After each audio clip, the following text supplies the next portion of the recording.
Here we are then, live in Sale delle Fontane. We say welcome as well, because we're also on YouTube. I say good morning to David Rossi from Roma Radio. This is a historic day for AS Roma. We're going to start with the first part of this dossier, which is closed in 30 boxes. Who can imagine what sort of content there is written there? It's been put together by Pars Italia, and the whole stadium project is within that. When I talk about the stadium project, of course, I'm not talking about the stadium itself, but everything else surrounding it as well, because today, this morning, we have wonderful, world-class architects. So we've really have got to the top with regards to this. This is a much longer process than what we've seen on the video, because this is something which began a few months ago. There's a lot of hard work, a lot of months of work that have gone behind this. This is not child's play. This is not a game. This is something which is concrete work. We've got the fantastic scale model that we've seen already in the room, and let's go and see that. We're going to go into the room now and see, and we'll also see the order of the day, because it's going to be a very intense day. It's going to be a television marathon, because this is a historic day, not only for AS Roma, but for the city as a whole. And here, David, we can see the show within the show, if you will, because here we're not only talking about the stadium, we're also talking about the infrastructure. We've got Daniel Libeskind, who really goes without saying, we don't need to introduce him, because he has done a great deal of work on this project. As I said earlier on in the radio, Alessandra, in the first presentation at Campidoglio, where Goldman Sachs was there, this is a hugely important institution which is guaranteeing the project from the financial point of view, which is going over €1 billion, so it's a significant project. But Dan Mace, unfortunately, isn't here with us today, because he's had an issue with United Airlines, from what I understand. This is unbelievable. Unfortunately, these things happen. It's such a shame. He's more a part of the stadium aspect, if you will, but now we'll see in the technical briefing. But he is one of the global stars with regards to architecture, worked on the World Trade Center, so I think this was one of the first skyscrapers. So Roma will have these towers. These will be one of the first towers of this type in the capital. Okay, Davide, let's go and see what's going on now. We'll go and see what the order of the day will be. It's going to be a very intense running order. This is a historic day for AS Roma, and for the future, this is what we're looking at. So on the screen there, we have a preliminary meeting which will run with President James Pallotta and all of those who are going to speak at the press conference which will begin shortly. Matteo Vespasiani will be at the press conference. He'll be in charge of that, 11:15 to 12:15, and then we'll have a public technical briefing live from 12:30 to 2:30. I'll be there to give you a hand. There'll be some technical information available about how this area is going to put together. It's not just the stadium, it's the area itself. What I really like is the 50 hectares of green area. 150 hectares of a green area which will be dedicated to this project. So obviously this has a low environmental impact. So we're going to see what we're talking about later on. There's also a large bit of work which is done with regards to infrastructure. Now we can hear that the main room is filling up. This is a hugely significant event, as I said. A number of notes have come in as well. We're going to look at some of these. So from 3 o'clock onwards, it's going to be open to fans, but there's some people here that we know and have known for many years. There is President James Pallotta, as you can see on the screen there. I also see Luca Parnasi. These are some of the first guests here in the room. I would say, David, let's go and read some of the messages that have come in from some significant figures in the world of football. I will begin with CONI president.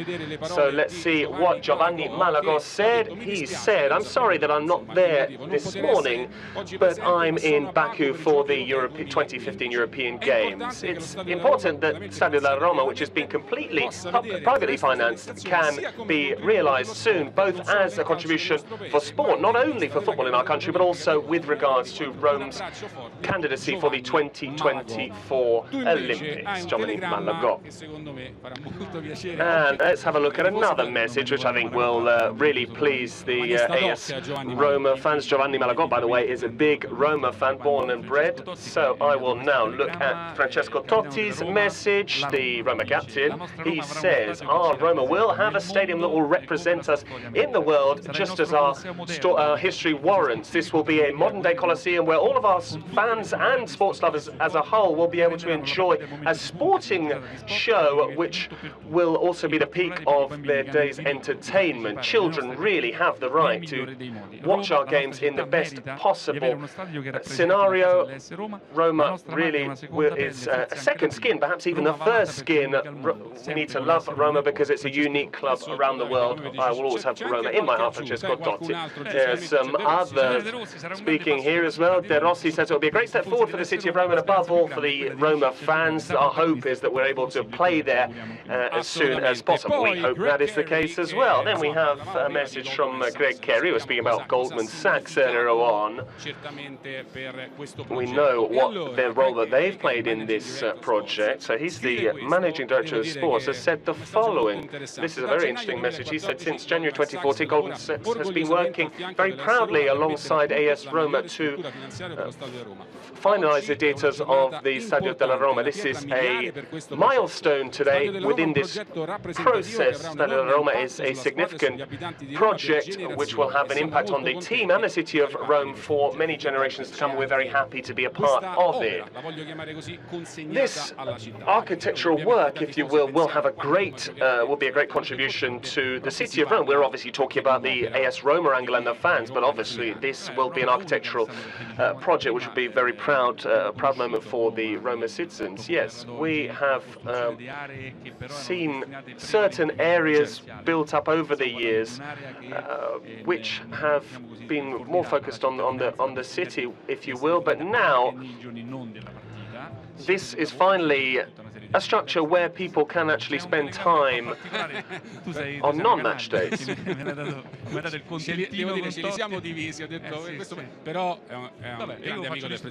So he's a big friend of the president, Andrea Agnelli, Juventus president. He said, "Jim, best of luck. This is an ambitious project which will not only enrich Roma, but also Italian football as a whole. I can't wait for Juve to come there and take the points."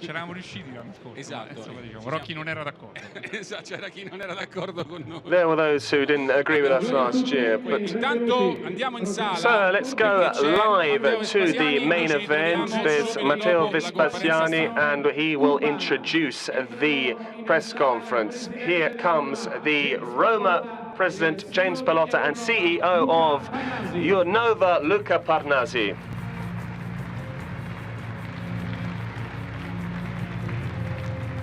The architects, Daniel Libeskind and Andreas Kipper.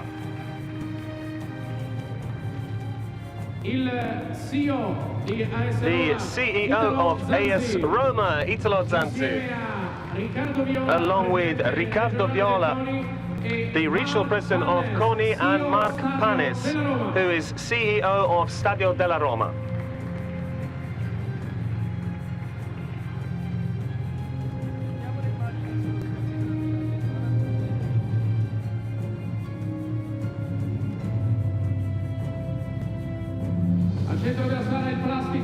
In the middle of the room, you see the scale model where James Pallotta, Luca Parnasi, Daniel Libeskind, Andreas Kipper, Mark Panes, Italo Zanzi, and Mr. Viola will pose for the Stadio della Roma Tor di Valle project.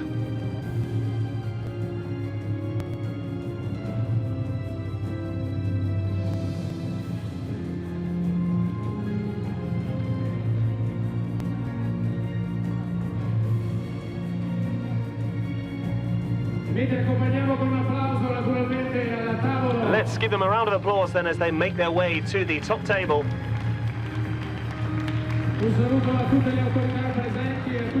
We would like to say hello to all of the authorities here and all the guests in the room today. We'd like to say hello to Italo Zanzi, who will take the floor very shortly. James Pallotta, Italo, Andreas Lincoln, Mark Pants, and Riccardo Viola. The first part will see a debate, and then we will turn over to a press conference. The second session will focus on the technical aspects, which will naturally follow a break in proceedings. We're all ready at the top table then. I would like to give the floor to CEO of AS Roma, Italo Zanzi. Buongiorno, good morning. Good morning. Thank you. Thank you to all of our fans who are here, first in the back and watching all around the world. Today is another very important day for AS Roma and for the city of Rome. It represents an extremely important next step in bringing to life the new home of AS Roma. Before we begin, we'd like to recap through a short video the progress we've made to date and show you how we got here today.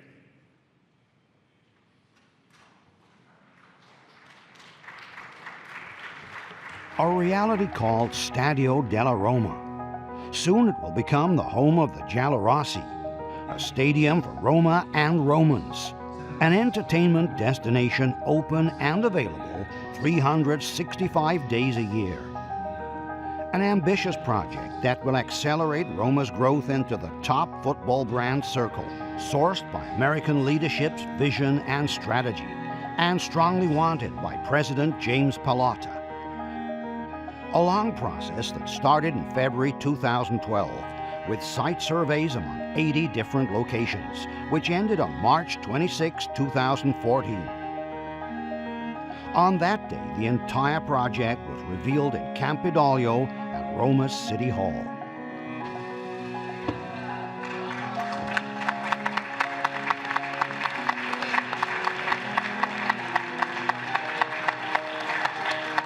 "15 months have gone by, and the development of the project has moved forward on a consistent pace.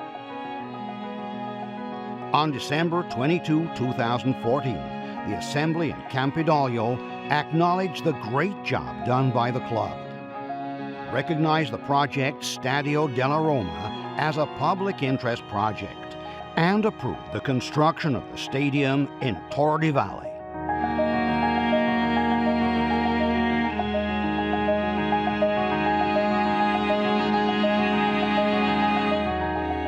Following this day, continued improvements have been done, always according to strict parameters set up by the resolution.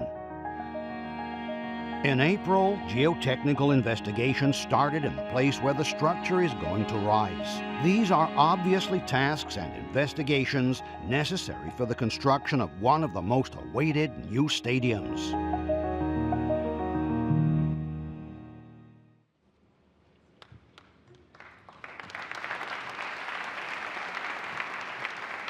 Thank you.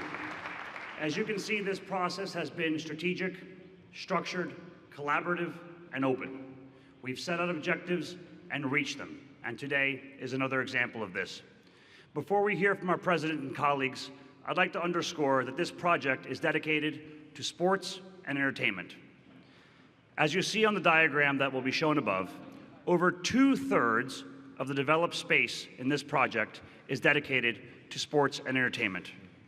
And there's approximately 60 hectares of new parkland dedicated to recreation.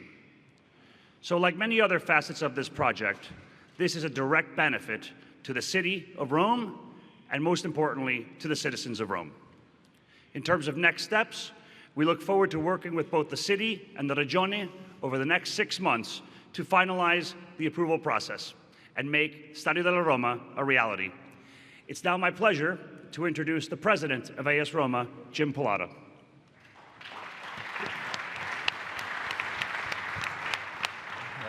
Good morning. It takes a lot for me to wear a tie, and I actually did mine already, so I've got to take this off if we're going to do this, please. I want to thank you all for coming.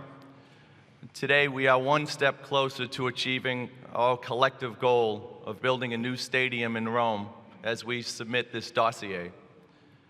As we have said almost 3 years ago, when I was privileged enough to become Roma's latest steward, if we are going to consistently compete as a top club in the world, we need a new stadium, a stadium that is privately owned by AS Roma.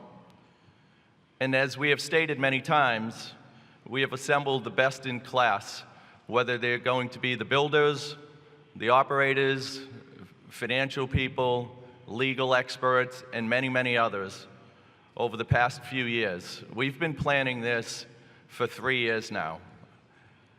We also want to thank the City of Rome for all its help over the past year. It's actually been a much better process than any of us could have imagined, especially as I was forewarned at the beginning. It's actually gone along very, very well. Roma Stadium and the surrounding facilities will be one of the most important projects in Italy in many, many decades. And we should be less than 6 months away from final approval in accordance with the national stadium laws. As a team, we've worked very, very hard on and off the pitch, and we've made Champions League the last couple of years. And I want to congratulate our coaches, the entire staff, and all of our players, and most of all of our fans. We want to provide them and Roman citizens with the facilities they all deserve, and with your help, we will. Forza Roma.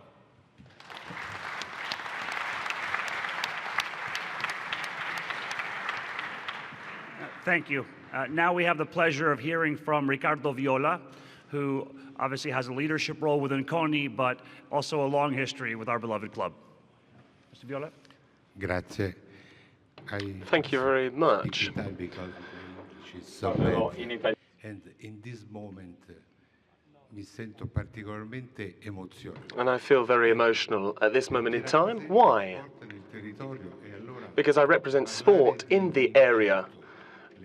And so, talking about an arena for those who represent sport, this will be the rule of all great disciplines. It's going to be great. This is going to be a home for everyone. So what can I say then? I'd like to thank President Pallotta and the new Roma ownership, which is running this new project, and they're doing so against a backdrop of the city looking forward, looking to the future, because we will soon have the Jubilee, and so we're all looking at 2024 in a sporting framework. So we're looking at the 2024 Olympics against the backdrop of this great sports arena. So at this moment in time, I'd like to conclude by talking about the second reason why I'm so emotional. I'd like to talk about a stadium for someone who experienced this many years ago. In February 1987, I read the following from Dino Viola.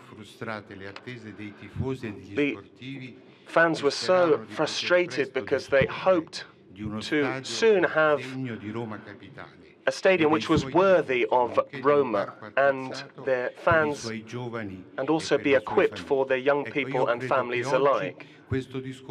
So I believe that today, this subject, which got blocked in 1987, is being once again taken up again today. I'd like to finish then by saying the following, and this is important. Yesterday, the Holy Father spoke about a renaissance from a spiritual perspective with regards to this city, but also a moral renaissance, because this is yet another example of the fact that this city is looking forward. If we look forward through sport, then we'll all have a much nicer vision of things. So everyone, I'd like to congratulate you and all the best with the project. Grazie. Grazie, Riccardo. We now have the pleasure of introducing Daniel Libeskind, who, along with his team at Studio Libeskind, is playing a fundamental role in the architecture of the new stadium complex. Daniel? Grazie. Buongiorno.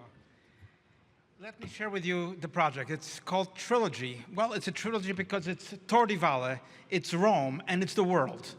And it's not just two, but it's three. As you know, in the Greco-Roman theater, the theater came alive when the two protagonists and antagonists were supplemented by a third party. So what is this project about? The location is incredibly important. We are here between the historical center, airport, Ostia. The beauty of Rome is really visible in the river, and it's a critical site. And of course, working together on the master plan with the beautiful stadium, the open space, we can see that the business park is really part of the synergy between people being entertained, leisure, coming to work, and of course it's sustainable because it has public transport. It is a great place to create an iconic center for people's work.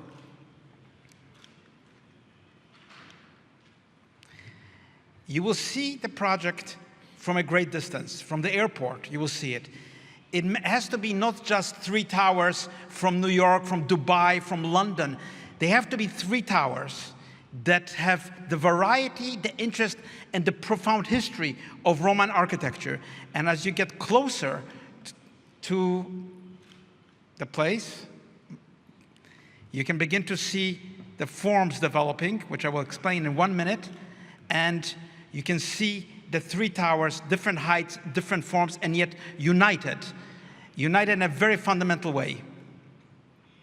There they are, standing as figures like bold Roman architecture, but not sentimental, really structural, standing at that horizon. And as we get into it, we can see the stadium, the synergy between the stadium and the high-density, sustainable, really places for thousands of people to work. And the towers form a kind of triangle around a circular piazza, very forceful.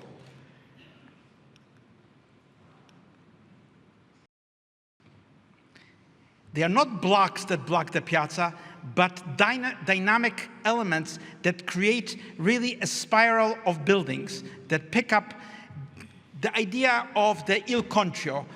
Il concio is the fundamental element of Roman architecture. It is the block out of which other blocks are carved. It's a singular block, and the idea here is not to create 3 separate towers, but 3 towers that are interlocked out of a single block of marble. And they are cut exactly like that, and their profiles, therefore, are related to the historical construction of Rome. This is a drawing of Piranesi showing how the interlocking of blocks created the grandeur that we call Rome. Each of these buildings interlock, and where they interlock, we have gardens in the buildings. Their profiles are really a result of that cut. There is the block, as you see it, as a whole block, and then the block is separated, cut with the gardens that shape it, and then you have 3 buildings that really interlock themselves and create a composition which is harmonious, varied, and very strongly really based on the constructive history of Rome, not just the aesthetics of shaping a building.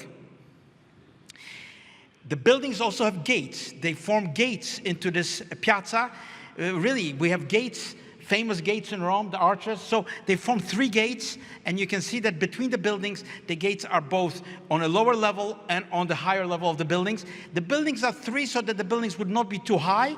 There would be really buildings that really are practical buildings, buildings that are efficient, economically viable, and allow really new forms of work to take place.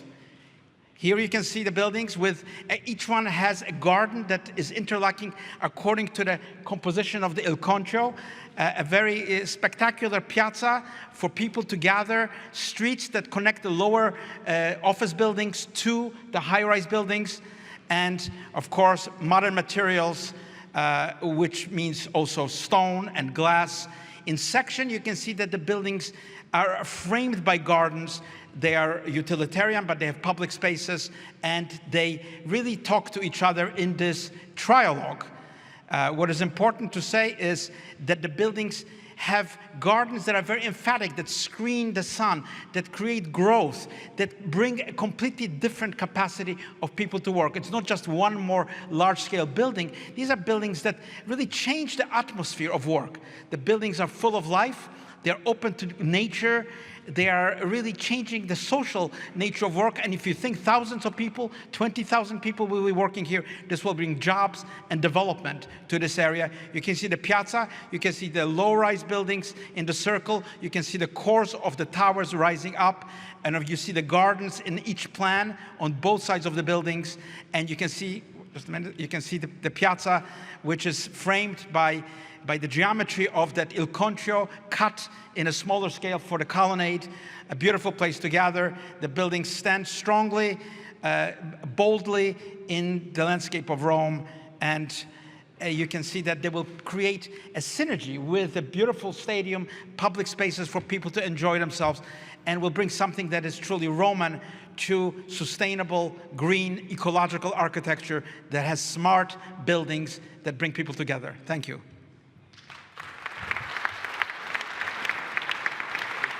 Thank you very much, Daniel. We now have the pleasure to hear from Andreas Kipar from Land Roma, another one of the architects working on the project that will speak specifically as to the overall environment of the area. Buongiorno a tutti voi. Io oggi parlo in italiano. Good morning, everyone. This morning I'm going to speak Italian siamo a because Roma. we're here in Rome. Spero che I miei amici me lo perdonano. And I hope that my friends will forgive me because it's not my mother tongue. But we'd like to speak about a fantastic project with regards to a real infrastructure, first and foremost for sport, but then for the environment. And we call this a green infrastructure. Elements which are based on nature in a term that Daniel Libeskind called the Roman landscape. We are in the Roman landscape, we have the river here, and we have the ring road as well, which you guys know very well.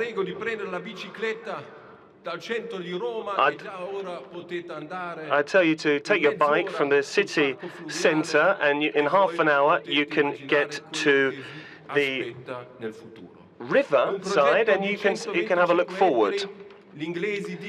This is a project to protect, as we say in England, because in order to protect something, first and foremost, you need to have a project. This is exactly that.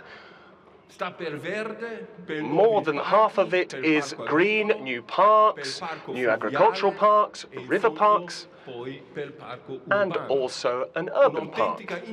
This is an authentic, fluid infrastructure, just as the river flows. But as there are architectural structures, these are the diamonds in a green area which really looks after the environment.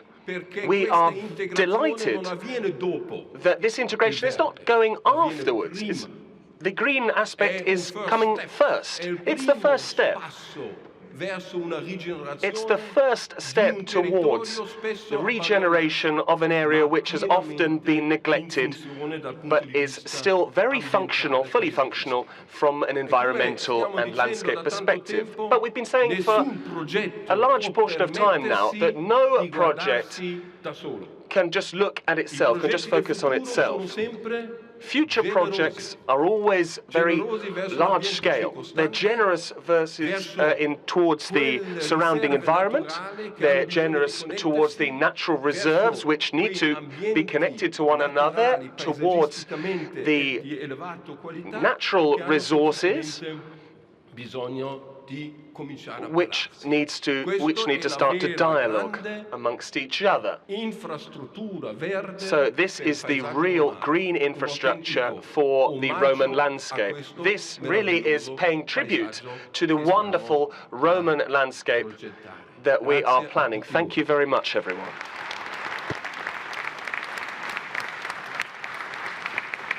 Grazie, Andreas. We'll now hear from Mark Panis, CEO of the Stadio della Roma, who will provide an update on the process as well as the stadium architecture.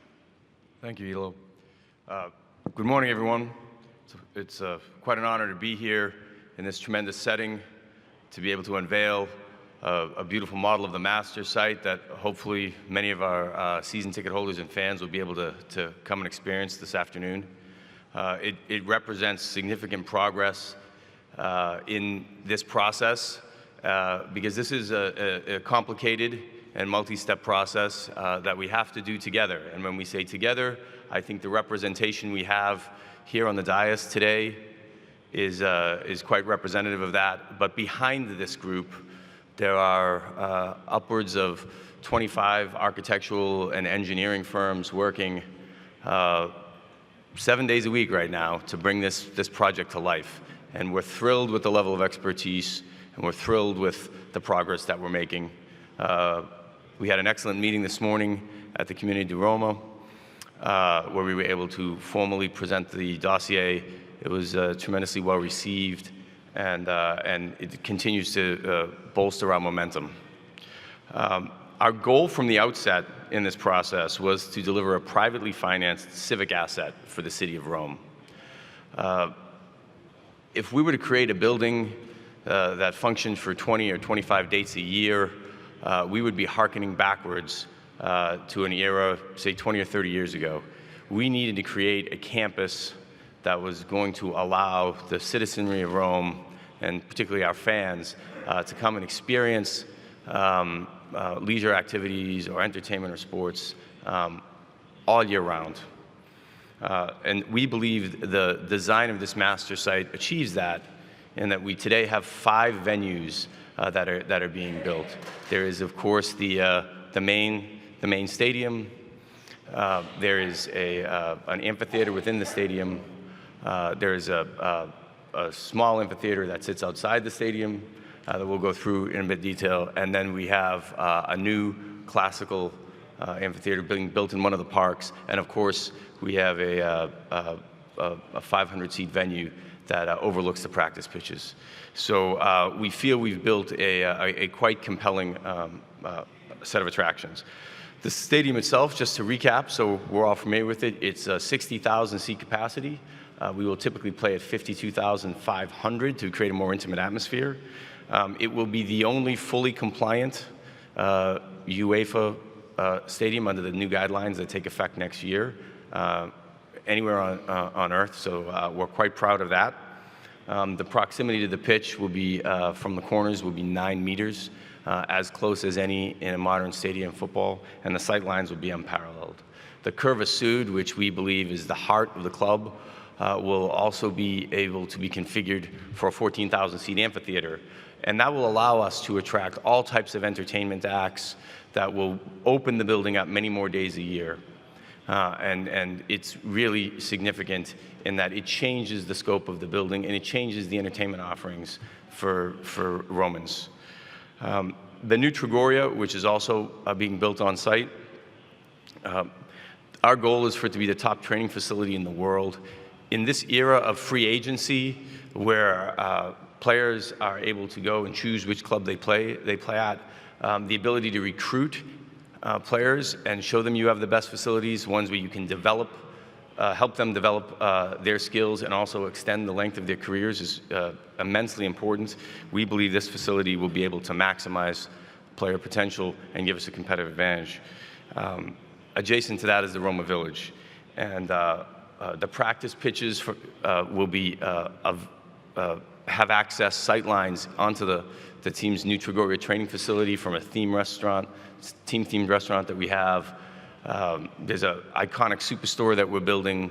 There's an outdoor amphitheater that'll have 4,500 seats with a giant video wall that our fans who can't get in when the building is sold out, and we very much expect it to be sold out often, they'll be able to watch matches and other forms of entertainment. And of course, we'll have a museum and Hall of Fame there as well.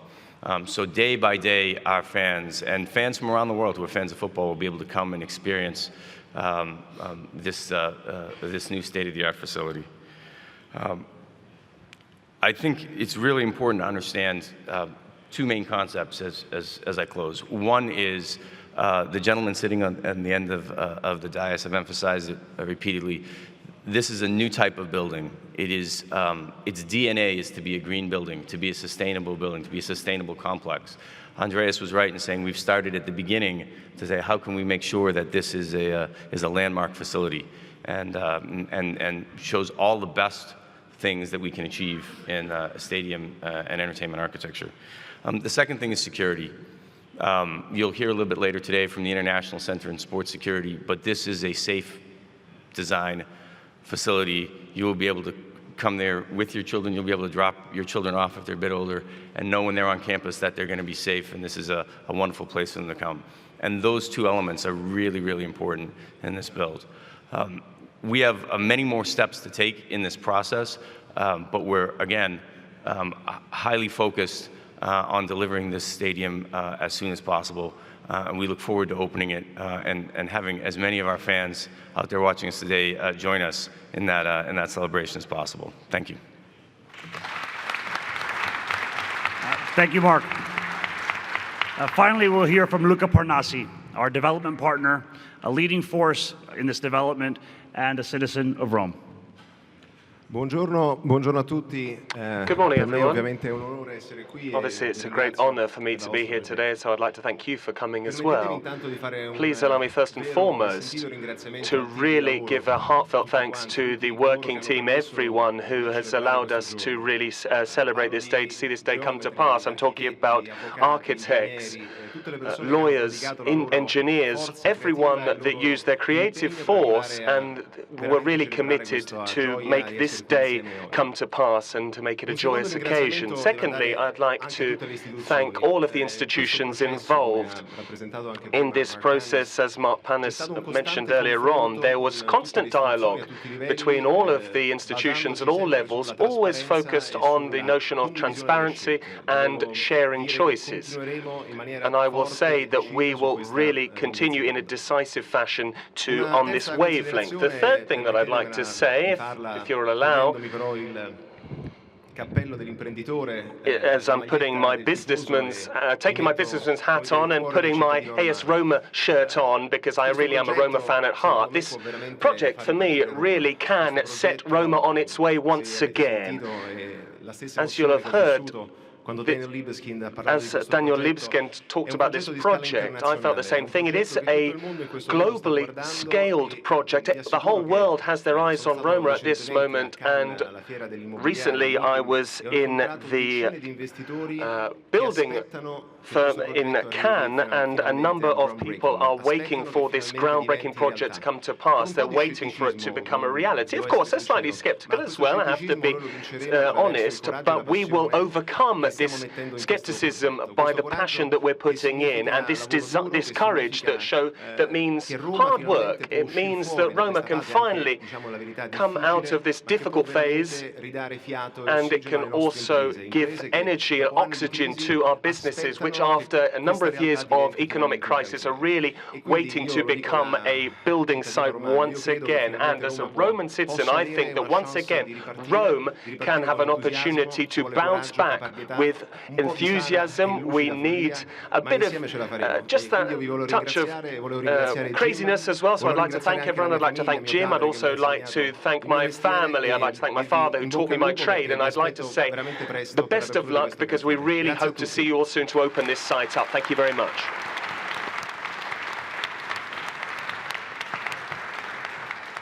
Grazie. We're now going to move to a brief question and answer session. If you could please work with Matteo to identify yourselves, your outlet, and present your question. Obviously, we want to keep the questions relevant to the presentation of the development project today. Thank you. Ok. Possiamo iniziare naturalmente con le domande. So we can start with the Q&A session. Introdotto Italo che mi ha dato la parola, che ringrazio. Naturalmente I'd like to thank everyone. Obviously, the order of the day, we're talking about Stadio della Roma, and I would like those asking their questions to stand up so that we can see them from the top table. We'll start with the first question. Luca Baldisseri, Corriere della Sera.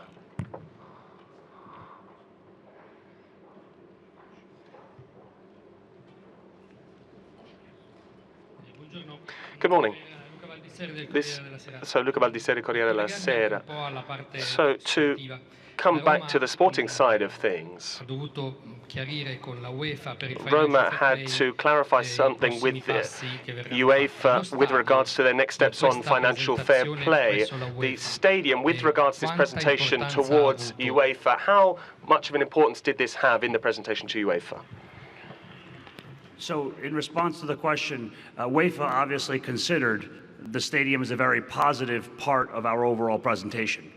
It's not something that in itself was a determining factor in their assessment of our club, but a part of a strategic plan that was fundamentally combined with all of the success we've had so far. Obviously, looking forward to the next 3 to 5 years, it's something that will give the club the resources not only to be obviously compliant with UEFA, but to succeed in the international football world.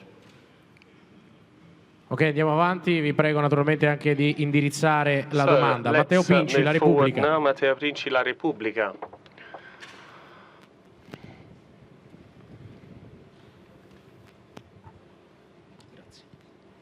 Salve, Matteo Pinci, Repubblica. Matteo Pinci, La Repubblica. I wanted to ask James Pallotta a question, if possible. We've spoken about a €1 billion project. This is something which has really caught the imagination.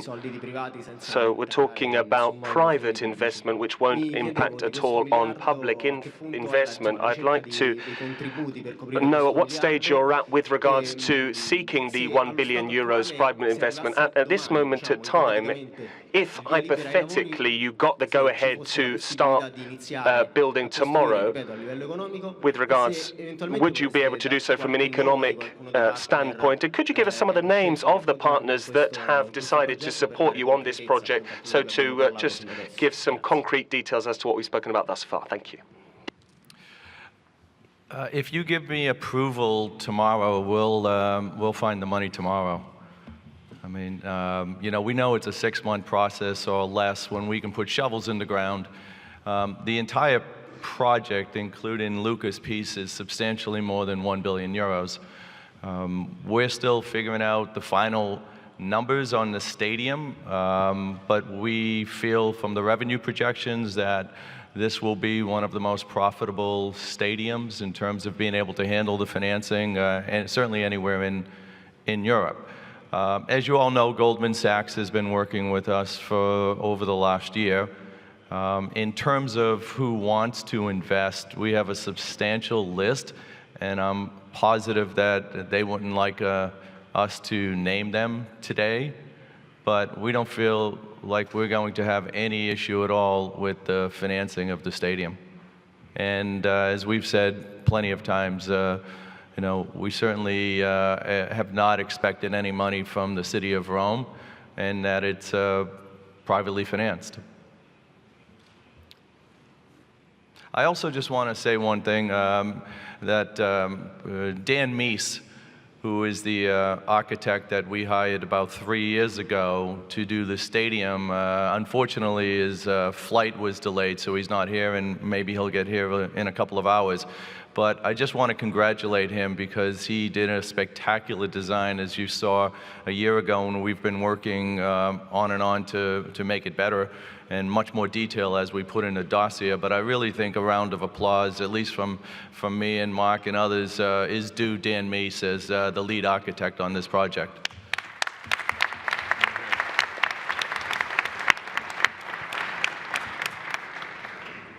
Questo è un applauso per Dan Meese. Continuiamo con la nostra for Dan Meese. Let's move forward with the press conference. Ronnie Gasbardi from ANSA. Good morning, Mr. President. Good morning, everyone. I'd like to ask a question with regards to revenue which will be generated by the project. How will these be distributed, given that the AS Roma is not directly linked? And to Mr. Parnasi, I'd like to ask about the fact that all of the different obligations have been laid out with regards to also the order of the police forces. Have you already decided the details about this? As we've said from day one, AS Roma, the club, owns the stadium. It's owned as a holding company because it is the only way that a project can get financed. On stadium financing, anywhere in the world, you can't have a situation with the club and the stadium together, because there may be, certainly in football world, there may be an issue with one or the other. So the revenues of the stadium co are directly related to the revenues of the team, and we expect that as soon as the stadium is built after the first year, the amount of revenues available to the club will go up dramatically, and certainly should be at least as high as anybody else's, and in my view, they could be and should be substantially higher than anyone else's revenues in Italy. If I may add to that as well, the joint venture agreement that we've signed that has the lease in it for the club playing at the stadium, all the revenues that the club generates in total remain with the club, as they actually in a more significant way than they do today at Stadio Olimpico, due to some of the elements in the deal today around food and beverage and merchandising. All of those will revert. The club will be receiving a larger percentage. Additionally, it also receives a significant percentage directly from the revenue that comes from all the ancillary events. So from a financial standpoint, the club will be in a significantly better position. All the remaining revenue, as Mr. Plata said, flows up to the holding company and then is available for use by the combined company. Per rispondere invece all'altra domanda, la risposta è semplice. To answer the other question, this will be an urban convention, just as any other urban convention with Rome. And this figure will be determined by the Rome City Council. Il tempo. I've got a question for Mr. Parnasi and for Mr. Pallotta. From Mr. Parnasi, I'd like to know the following. Have you completed this service on the areas that you earn, but some of these actually go outside of these? Do you really believe that the projects that you have handed in are definitive, because there are still some surveys which need to be looked at? And will you have a European tender for the Mr. Pallotta, I'd like to ask the following. You've spoken about a figure in excess of 500 million euros, and who has actually produced this money, and how will this be broken up for with regards to AS Roma? How much will AS Roma actually take in from extra sport events? The answer is clear. The project is definitive in that we've met all of the prerequisites with regards to the City Council vote. Clearly, we've done all of the projects based on the information we have available. This will be a 6-month process in which we'll also have time to receive the indications from the various offices which are involved to make sure that these projects are the best possible with regards to the city of Rome. I can't remember the second question. Could you repeat it for me? Clearly, yes. European games where... So yes, absolutely, yes. We have never used the number of 500 million euros in terms of revenues.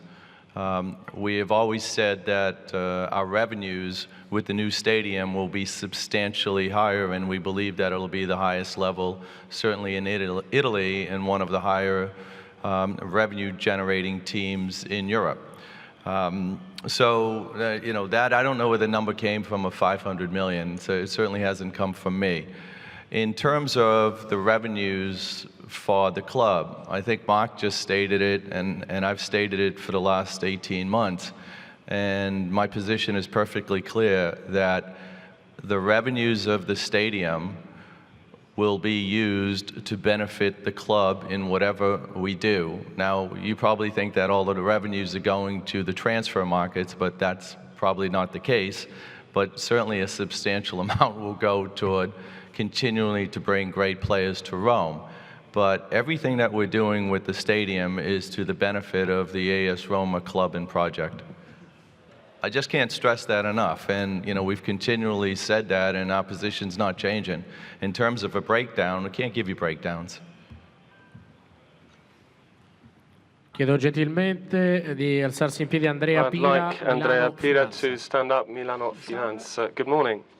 Volevo capire la parte del I wanted to understand the business park area. chi la gestirà perché Who will run non this? è nel core dell'attività della Because it's Roma. not as the E la core seconda of domanda è AS quanto Roma's questo activity. andrà a The influire second, which will sull'Italia, be sulla how much of an società. influence will this have on revenue for the team and the club as a whole?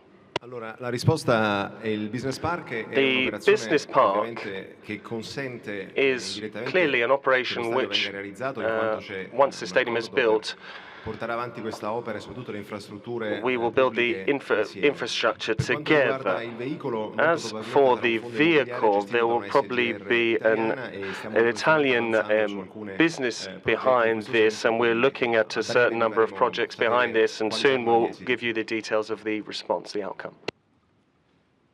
Andrea Pugliese, Gazzetta dello Sport. Andrea Pugliese, Gazzetta dello Sport.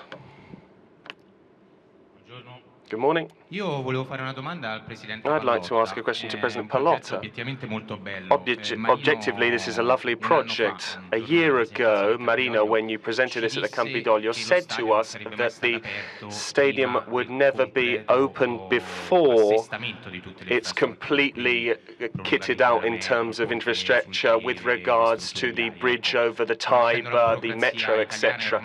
Given that you know Rome bureaucracy, are you concerned about this, Mr. Pallotta? No, I mean, we agree with what we said 1 year ago, that we need all the infrastructure in place to open the stadium, as well as the convivium, the practice facilities, and the office park. So there's no change there at all.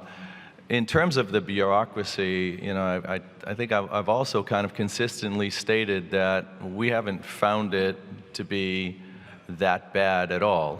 And I've been involved with many projects in the United States, one way or another, as a partner in some real estate projects, and whether it be in Boston or in Miami.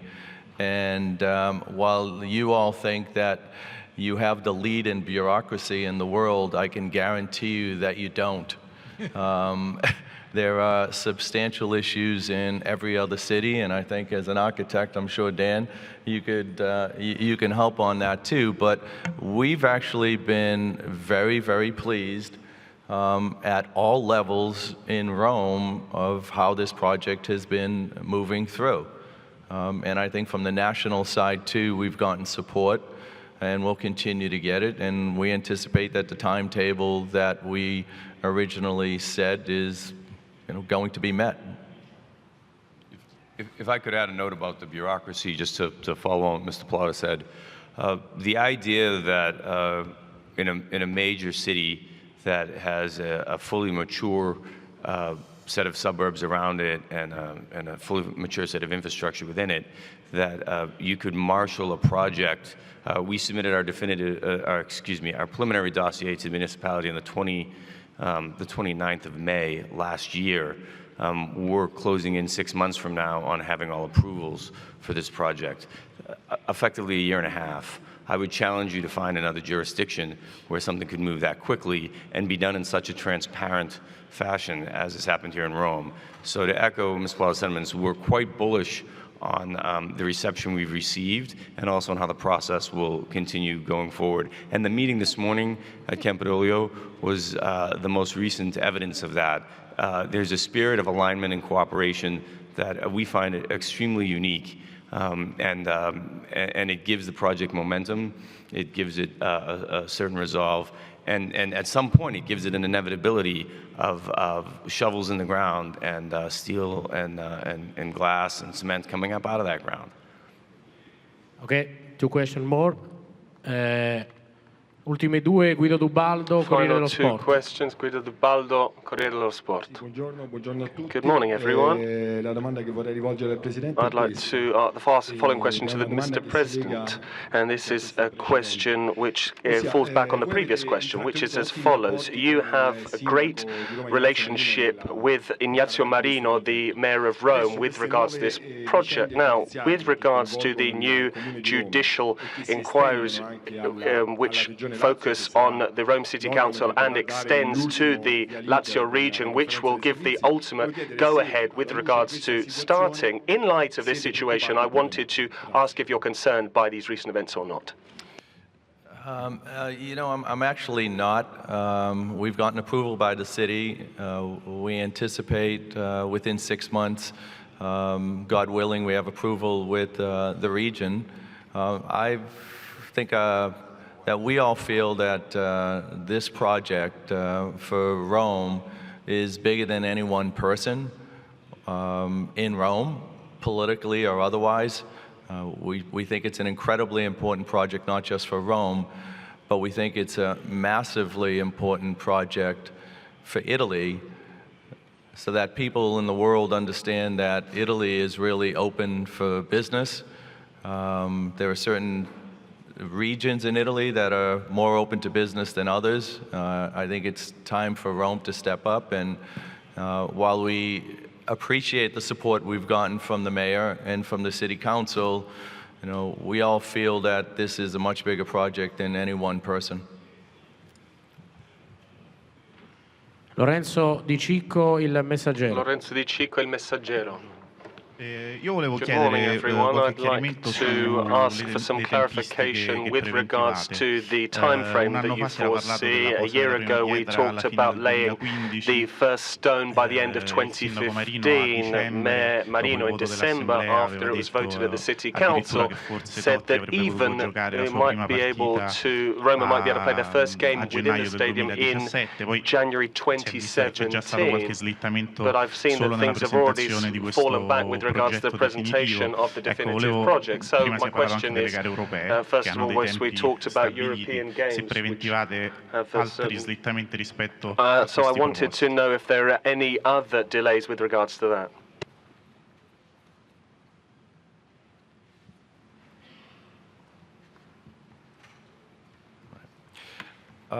You know, the delays, I think we had expected in the city council to have moved a little faster than we did, and I think we got delayed for a whole bunch of reasons from all sides, from about 60 to 90 days on that.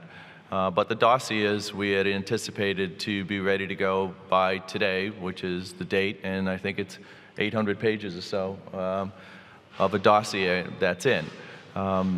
We know that it's 180 days, fast-tracked.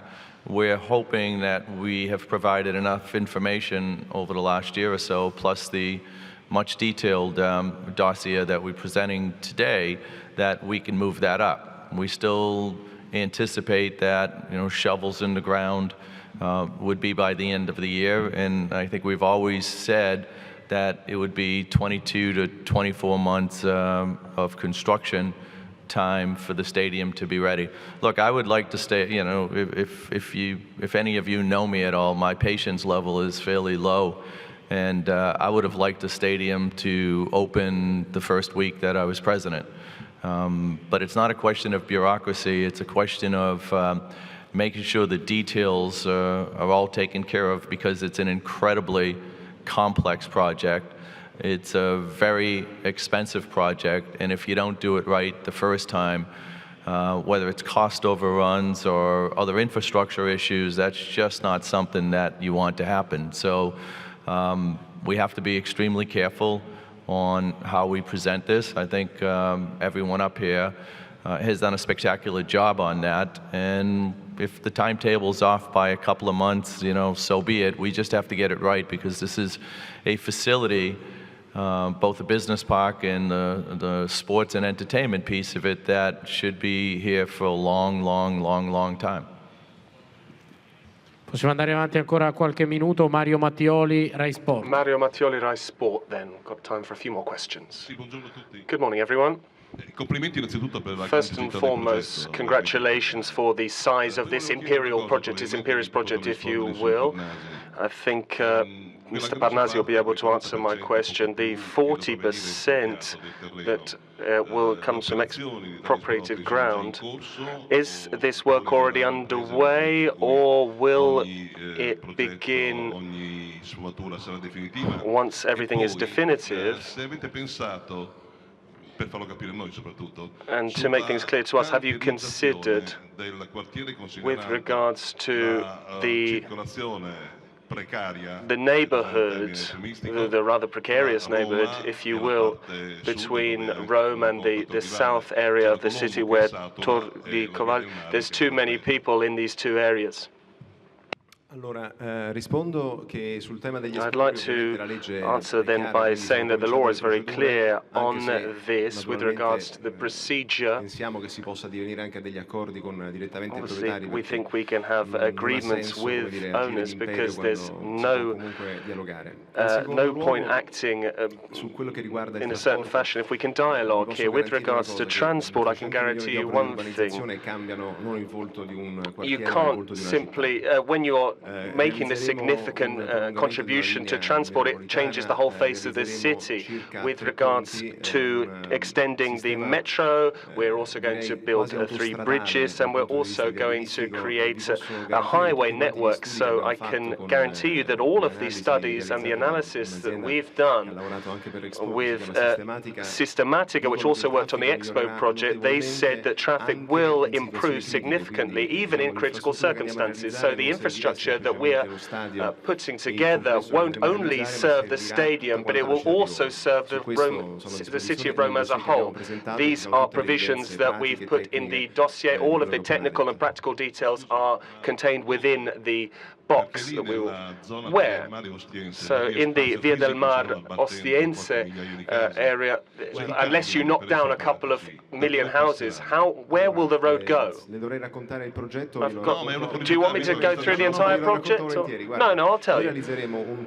We will build a bridge which will go from Roma Fiumicino Highway, which will connect to the project. So we will create a different route to the Roma Fiumicino Highway. We will also redo the Via Ostiense highway, and we will also strengthen the Metropolitan, which will allow us to have a greater use of the underground system, and also therefore use the railway service, which will allow us to use things differently on a daily basis, whereas people tend to use their cars. It's very difficult to go through this in a couple of minutes, but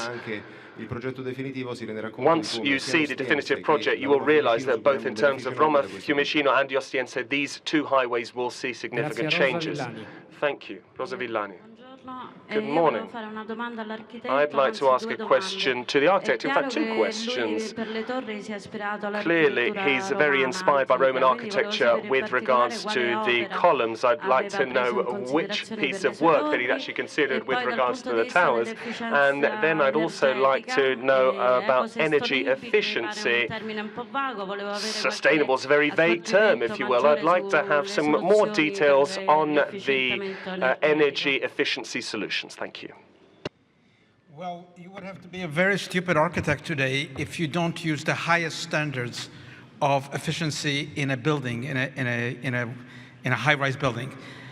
We know that the carbon footprints of tall buildings have been way too large, and with the use of 21st century technology, which means new materials, glass, new systems of controls, smart organization of the technology of the building, we can achieve, I think, buildings that are not only beautiful, iconic, and powerful, but buildings that really set an example in Rome, in Europe, for what a sustainable, ecological building is. You're right, very often these are just code words, but in this case, the building is not all glass. It will have solid material, might have stones, will have, of course, glass openings and windows. But the primary idea of the gardens is that the gardens create a completely new environment within the building. Now, in terms of inspiration of Rome, I don't think there is a singular inspiration for an architect in Rome. It's Rome as the energy that is primordial, but also not only in the past. And what I have attempted to do in this design of the Il Concio, which is create not 3 separate towers done cleverly with a computer, but create something that goes to the roots of how Rome was built, and also opens a different future for architecture, which is not only manipulated aesthetically, but has a ecological, sustainable view, and also a form that I think relates to the strengths of Rome, which are of course known around the world. So it's a complex project, it's an iconic project, but it's also a very practical project because the buildings, as I said, are not too tall. Their footprints are easily occupiable, they're efficient technically and in terms of the market, and therefore can be built. That's why it's not 1 big tower, that's why it's not 2 big towers, that's why it's 3 rather modest buildings that create a piazza and an intimacy of public space that will be really rooted in the pleasures of walking in Rome. Scusate, volevo solo aggiungere una cosa in termini di efficienza Just wanted to add something with regards to energy efficiency. All of the buildings in the business park will have gold LEED as their category. That's the benchmark we're going to use on that. Allora, prima di fare l'ultima domanda, io Before I ask the final question, I'd like to remind our colleagues that after this first phase, which is about to come to an end, we will, of course, have a specific technical section. So perhaps you might be able to ask questions during that. Final question then of this first section. Padiagnu, Irish Times. Yeah, good morning, Paddy Agnew, Irish Times, World Soccer. My question's for President Palotto. You've been making a lot of positive noises this morning. You sound very optimistic. I just want to ask you one question. Do you feel that the entire Roma club, Roma the city, that a lot of people are behind you, are rowing in with you? Or when you see something such as the protest at a recent game against the mother of Ciro Esposito, the Napoli fan who was killed before the Italian Cup final last year, does that make you think that there's some Roma fans that you quite happily leave behind and with whom you're never going to be able to dialogue? No, not at all. I mean, I don't have any issue at all with any Roma fan of having a dialogue, both positive and negative. I think every fan has a right to make a comment or at least engage in a dialogue. I think to go back to a period when we changed the logo as an example, we had a number of people come up to me on the street and talked about the change of the logo, which has gone through many changes over the years. I found that a good number of them that were upset with changing the logo, I had to ask them to pick up their shirt sleeve and saw that they had a tattoo with ASR. So, you know, it's tough to kind of change it to Roma just like that, maybe. But in terms of the fans today, I've said many times, and we also did a 90-minute Twitter live chat about a month ago, that it's very few fans, and it's not that often, that can cause problems for the perception of the fan base at Roma and for the city of Rome. And I think that's a terrible thing when that happens. As Mark had said earlier, our goal is to create a world-class club. We know we have world-class fans, but we also want to have a very secure place, and we also want it to be where you can take your kids. And if there's one thing that consistently has come back to me on dialogues as I walk in the streets of Rome, it's that many people say to me they haven't felt comfortable taking their children or coming as a family to the stadium. And to me, that's just completely unacceptable.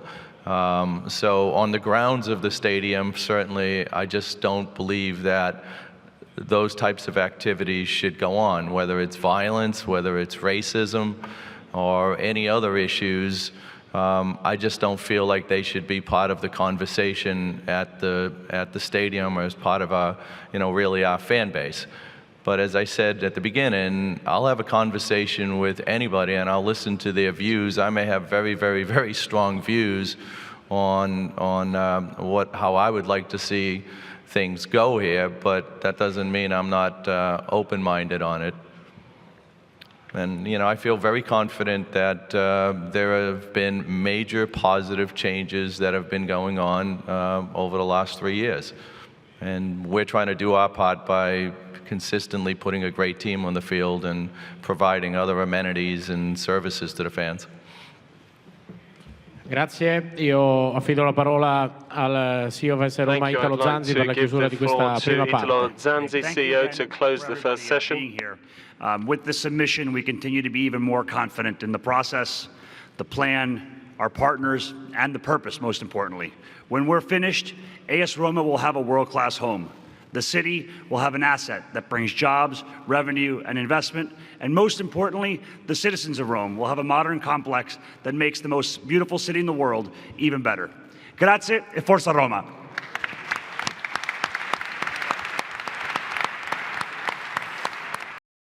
Da questo momento avremo 15 minuti. There are moments which have become monuments.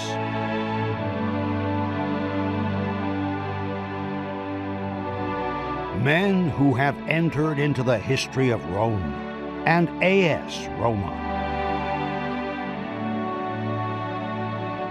Images indelibly etched into the hearts of the people. Actions which have become part of the streets and the colors of the eternal city.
Roma, siamo noi. That's who we are.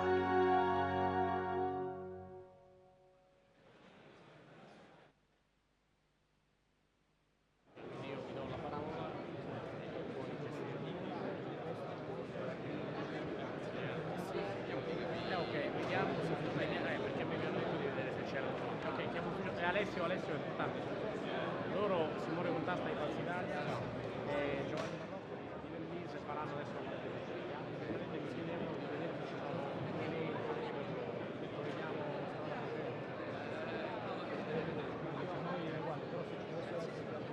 beh certo. Se no,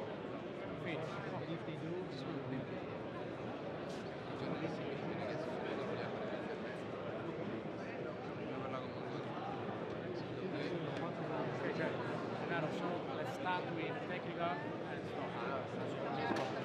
Giovanni e Simone. I don't know, let's decide it now. Tell you, what do you think? I gotta take a video. Because you see some of these questions, exactly going. That's it, no? That was risky. The problem is that the press office told me to announce. Okay.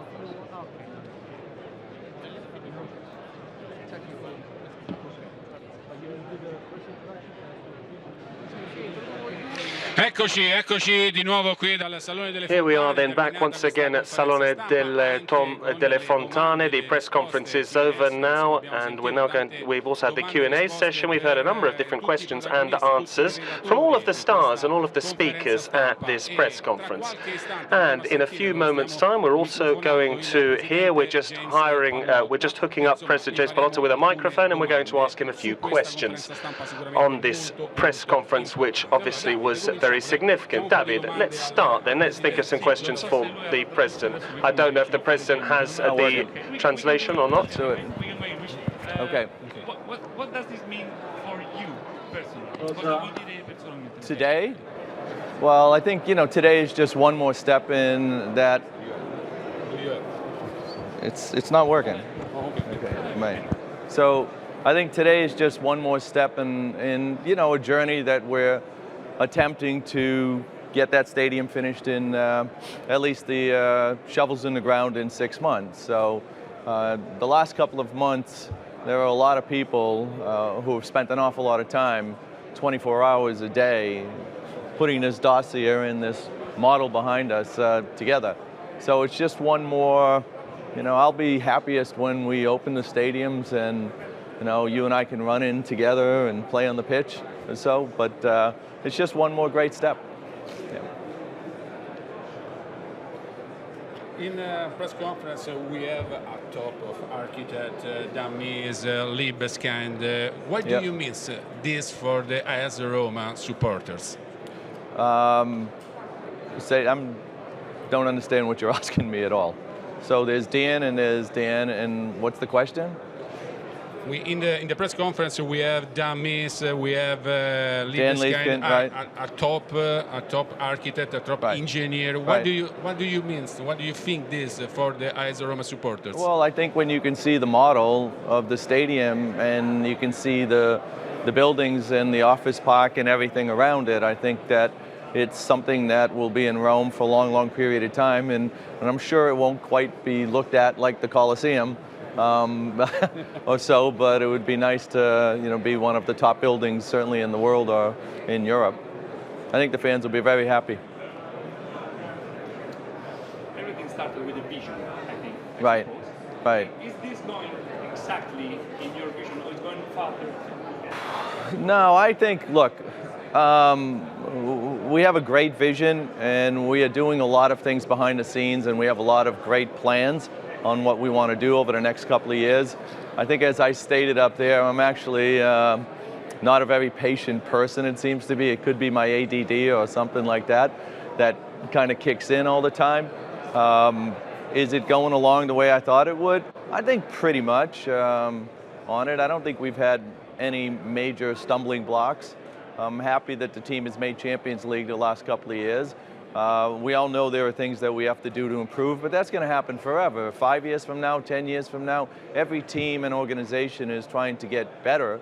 And at the end of the day, our management team and the ownership group we literally just want AS Roma to be thought of as, if not the best club in the world, one of the top clubs in the world.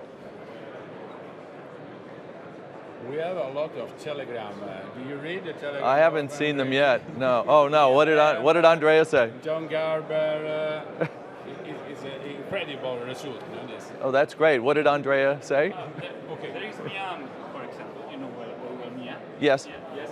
I want to give my support as a lover of football to AS Roma and the city of Rome for the project of the new stadium.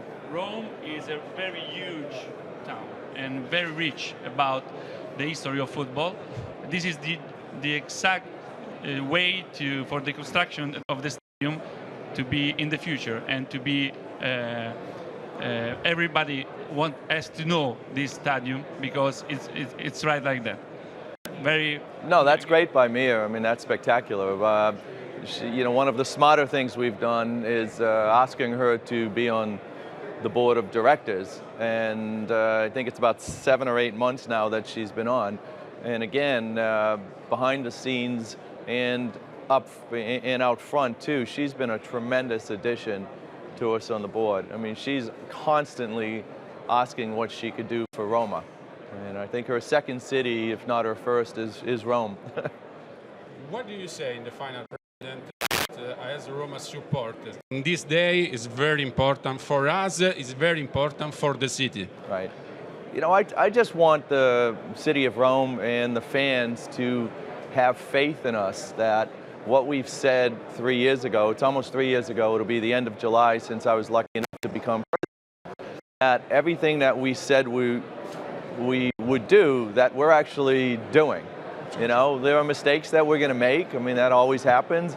But at the end of the day, just have faith. What we're trying to do here and build is to really, you know, make Rome one of the great teams in the world in the eyes of everybody else. In the eyes of myself, I think Rome is the greatest team in the world. I just want the rest of the world to know, what the fans here know, that we're the best. President. What did Andrea say? Tell me. No, Andrea said this is a problem. He looked forward to come and win in the new stadium. I'm looking forward to Andrea coming and not having a track around there, and the fans are 9 meters away, and you know, showing the support for Roma, and we finally start beating the heck out of them back. But I also do want to congratulate them on a great year. It's great for Italian football. Okay. And we say at Andrea, Forza Roma together. Okay. Andrea, Forza Roma. Forza Roma. Forza Roma. Thank you, President. Thank you very much. Thank you. Okay.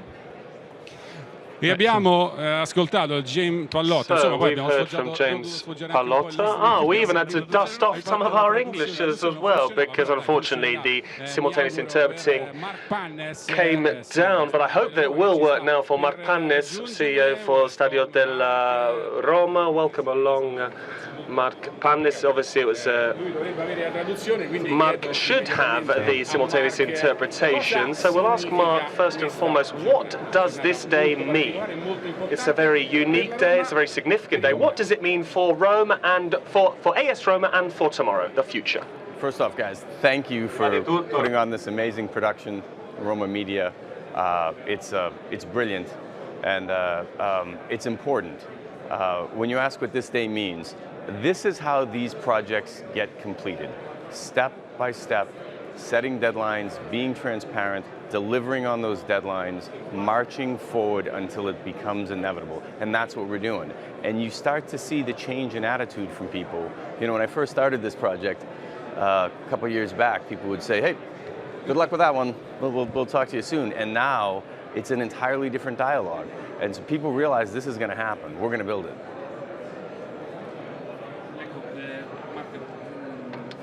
Mark, right from the start, you've really stressed the importance of building this stadium with the materials of the Romans. You know, we're building with Roman steel.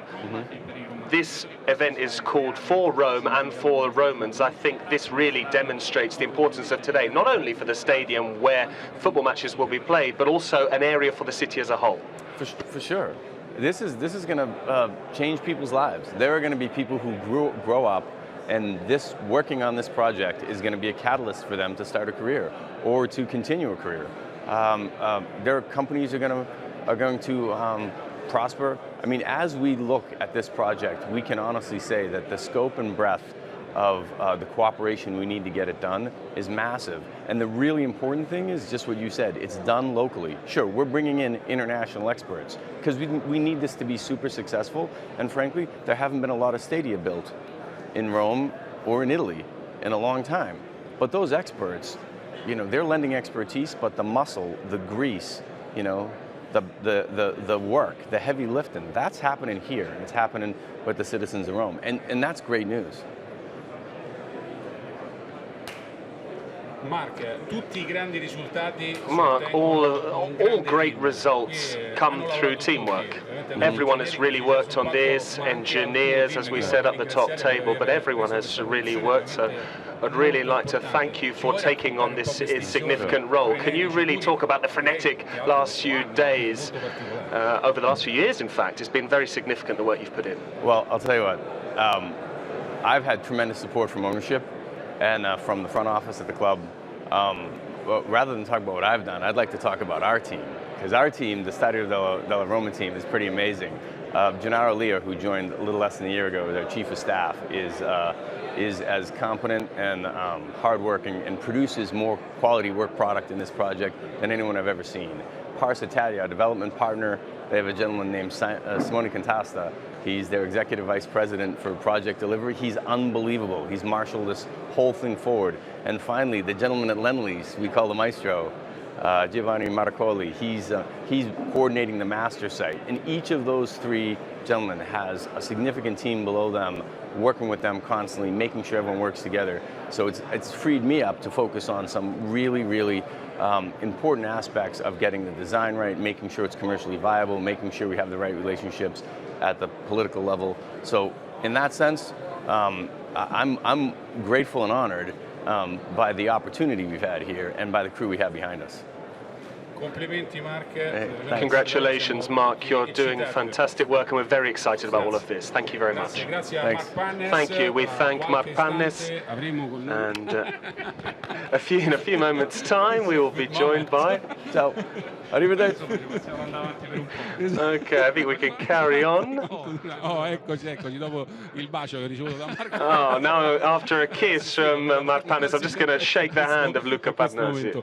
Luca, insomma, poi tu sei, no, tra virgolette dico ancor più parte in causa, ma insomma penso sia una giornata molto emozionante. I think this is a very emotional day for you, I'm sure. Un po' tutto il gota dell'ingegneria, no?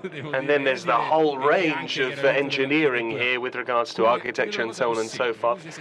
Say something, say the simplest thing for us. What does this day mean to you today?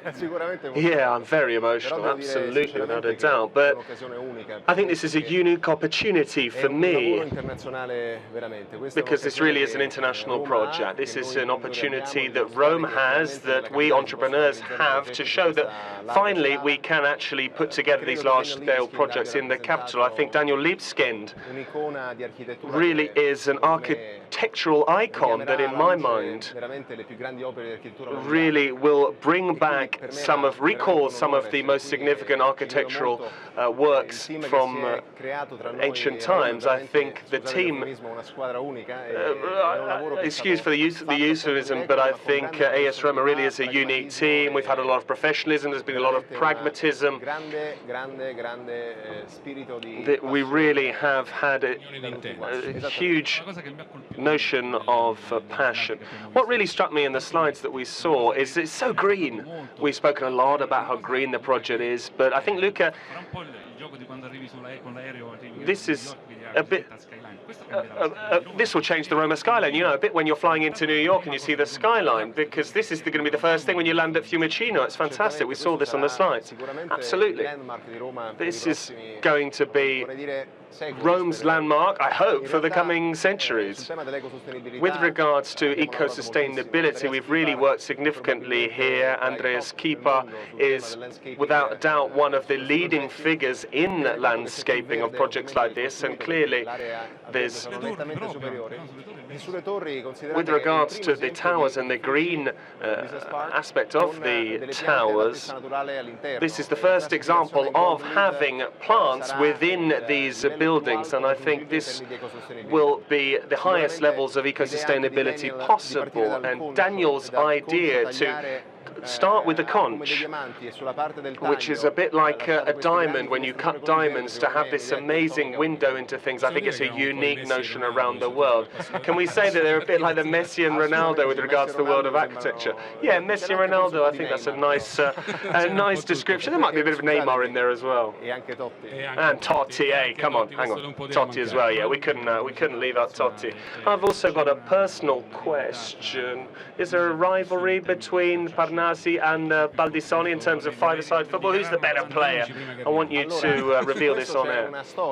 There's a story behind this.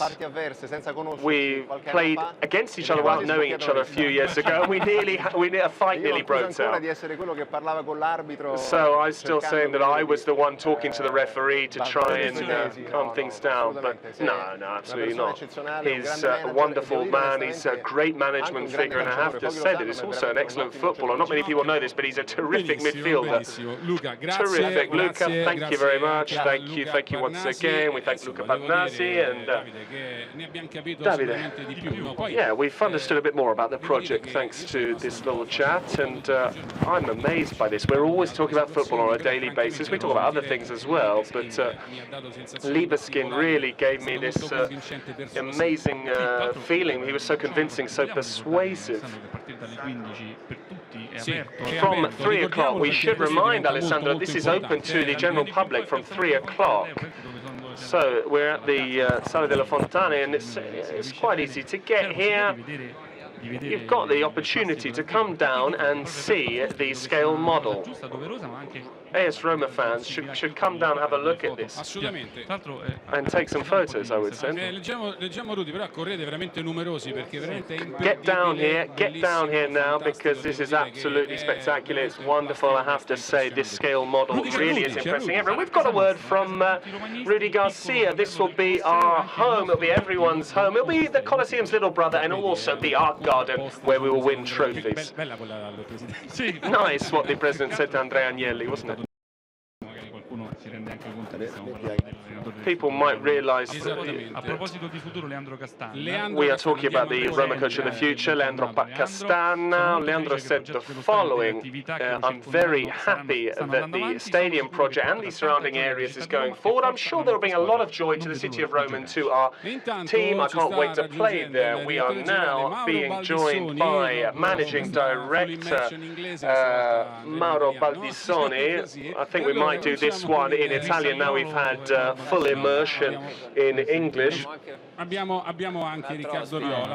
also got Riccardo Viola, so there you go, 4 of us, all in shot, so let's start. This is a unique day. No, we asked Parnassi about his opinion on you as a five-a-side player and other things as well, perhaps not everything relating to architecture.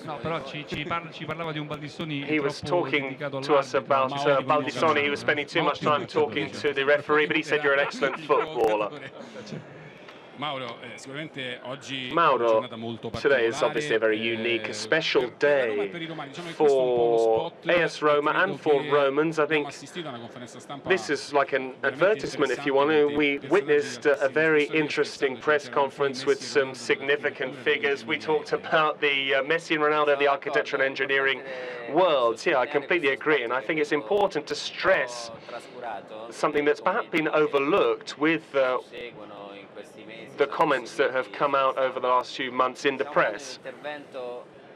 We are talking about a significant urban project for the city of Rome.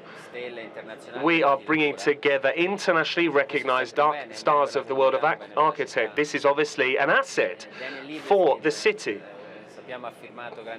Daniel Libeskind has worked on some very significant projects in the most important cities in the world, Liberty Tower in New York, and also the Twin Towers, after the Twin Towers, excuse me. And so he really has a role in the fabric of the city going forward. It's the same with Andreas Kibler. He's a star of the environmental project. So we are talking about excellent figures, just like Dan Mays, who, as we know, really is a top-level figure, because he has put together some incredible stadia and arenas. So how can I not be proud as a citizen of Rome of what's going on? There's significant interest, of course, for the club, for AS Roma, because it will be our city. But as a citizen, I think we need to be very proud about what is coming to pass, and it needs to stay an asset for the future going forward. Given that I'm more or less the same age as Mr. Baldissoni, Riccardo Viola, I'm very happy that you spoke about 1987, so 18 years ago. So I think this is 25 years ago, excuse me, but you really are as part of this Roma family. And you must have a whole mixture of emotions today.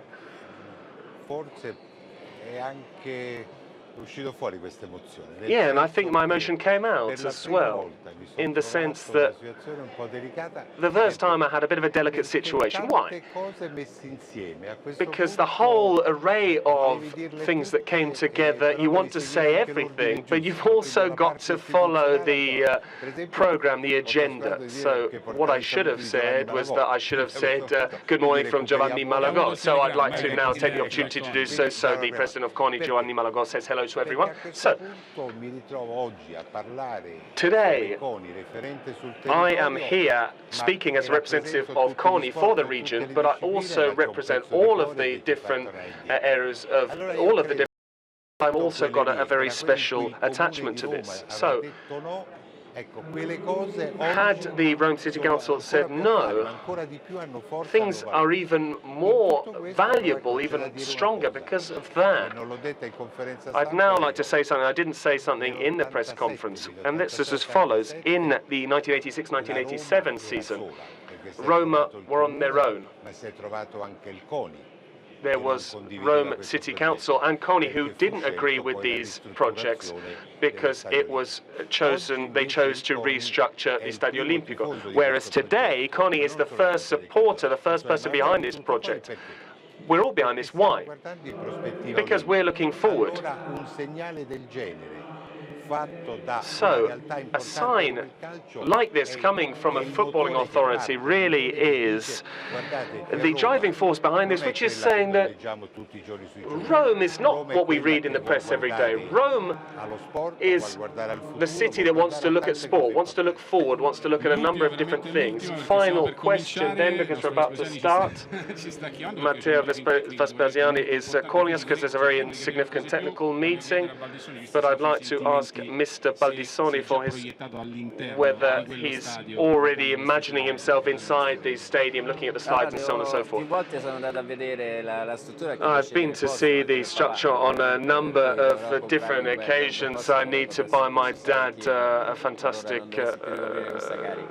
seat, so I've got that responsibility, but I'm very happy that Riccardo is here today because, as David was saying, we're the same age, so our childhood memories really was the Viola family and growing up supporting AS Roma. I've got great memories of the president of CONI Lazio's father because we played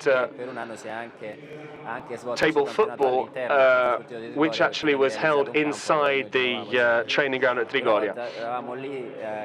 So once we were inside where now the media center entrance is, and there's the terrace above, and we were heading away on an away trip to Bergamo, and the Roma team bus was about to set off, and suddenly the president appeared on the balcony with his jacket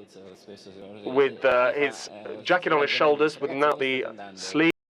Guys, where are you guys headed? We said, oh, we're going off to Bergamo on an away trip. He was delighted. And he looked at Bergamo and the Roma team bus, and he said, who's in charge of the Roma away trips? He said, bring him to me now. A minute later, he ran back and he said, we need to change the bus. We need to change the bus.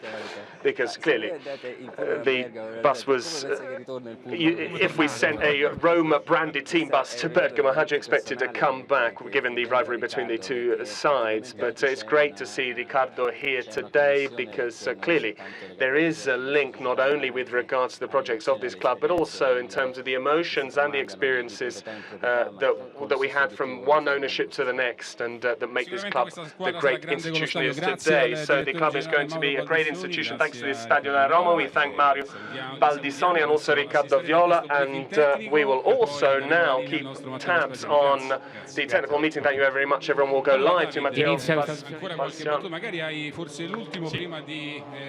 So, David, perhaps you've got one more before we hear from David live from the main room. So I'm going to have to do very quickly. Raja Nainggolan, I'm sure that it will be a fantastic stadium which will allow families in Rome to go to the stadium on a weekly basis and also give us a great driving force for all of our games. I don't have time for Strottman. We're going to go back into the room for the technical meeting, and then we'll come back to say goodbye, because once again we'll be able to see the. So Everyone can see what we're doing with regards to energy and environmental impact, and then there's also a final section on what we looked at with regards to the public area. Giovanni Maraccoli. Good morning, everyone. I'd just like to give you a brief introduction. I'd like to introduce myself. I work from Lend-Lease, which is an international company which works on specific themes of urban regeneration. So we were brought into this project to contribute with regards to project management, so that we can help the extended team of around 30 individuals of engineers and architects to move forward in this very complex, well-structured project. The first introduction then that I'll say, which will last a few minutes, is really charting where we've come from and what the project is in specific terms and the background of the project itself. Simone, if you want to talk us through the process. So, as they've gone back through, Mark Panis and Luca Pannasi and Pallotta went through the process this morning. It started with the research that Roma did in 2012 of the general area, which is now the Tor di Valle project, as we're calling it today. This formalization ended in December 2012. After that, we had Pars Italia, who were taken on board with regards to Lend-Lease, who then came in the last few months, given their international renown in areas like this. Straight after that, we then organized architect Dan Mace. As you know, he's got significant experience in these stadium projects. And then in December 2013, so at a very tight time frame, we then presented a project to the Mayor of Rome, Mr. Marino, which you'll all remember. Only a few months after that, in January 2014, we really started to make strides forwards with regards to the feasibility of the project. This is the body that very quickly evaluated the project, and this was looked at both in September with the first stage of approval and then the City Council in December. So this was the process. Straight after that, we didn't waste any time. We started to bringing in the planning team, which I will introduce to you in due course. They've had a large amount of work to do over the last few months. They've done significant work with regards to the official presentation of the project that we did this morning to Rome City Council. On top of that, in March and April, along with our Lend-Lease partners, we also looked at analysis on site, and then June 2015, as we promised a few months ago, we delivered the dossier both for regional and city analysis. So Lend-Lease is a world leader for significant urban regeneration projects. Urban regeneration is a key theme for the city of for the future of our cities. At this moment in time, every city, be it small or big, needs to have the strength and the ability to create, to take brownfield sites which have been left to one side and make these sustainable. And this will allow us really to give a new lease of life to real estate, where both quality in terms of the environment and the buildings themselves respect these parameters of sustainability, not only with regards to energy efficiency or the choice of green energy, but also with regards to the parameters on choice of material, choice of what we call a carbon footprint. All these things need to be considered, and this is the aim of every architect and every engineer, to try and leave a future legacy for projects which at this moment in time seem very complex and difficult and very intricate, but they need to leave a significant legacy for future generations. We at Lend-Lease are very have been very active for a number of years now.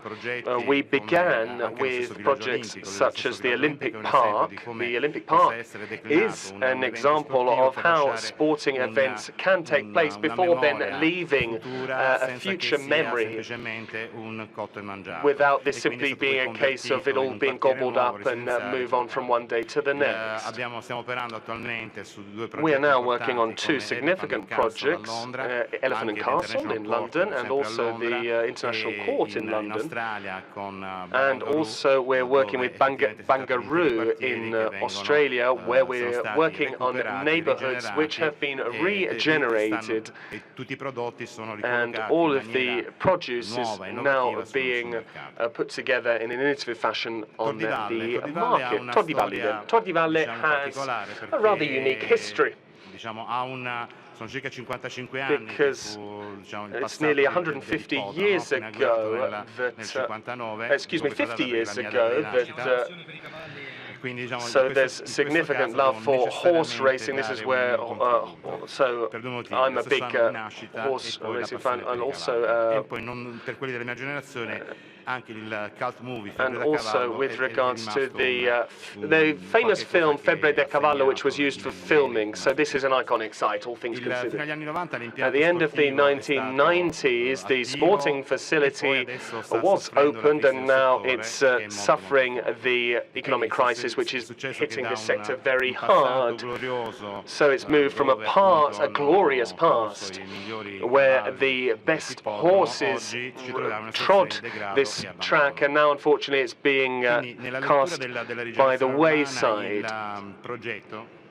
So the regeneration project in this area has a specific requirement for a glorious football club like AS Roma, but it also meets the demands of the economic and financial requirements, which will look at will all surround the stadium, and then the convivium and the business park, which will become an urban district with office spaces.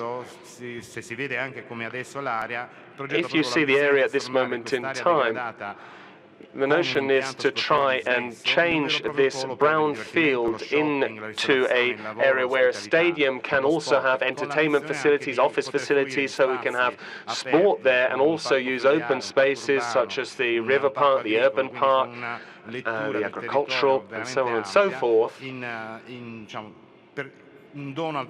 So we can make this a gift to citizens of Rome, which has also been the case around Europe. This has all been put into context in the city of Rome, considering the city's uniqueness and its legacy.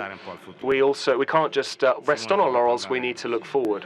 Yeah, I just want to give you some statistics. This morning we spoke about the size of the project, so it's around 125 hectares. This is a significant size, both for the city of Rome, but also for the surrounding areas. It's also important to understand how the visibility of this project, Euronova really wanted to invest with regards to the green spaces. More than 50% of the area is dedicated to green spaces, the urban park, the agricultural park. Green is very important here with regards to supporting infrastructure. 11% has looked at new infrastructure with regards to highway. Mr. La Camera will look at that. And then we have 14% on green lawn areas, which you'll see on the second panel, which Kipa will speak about in the second presentation.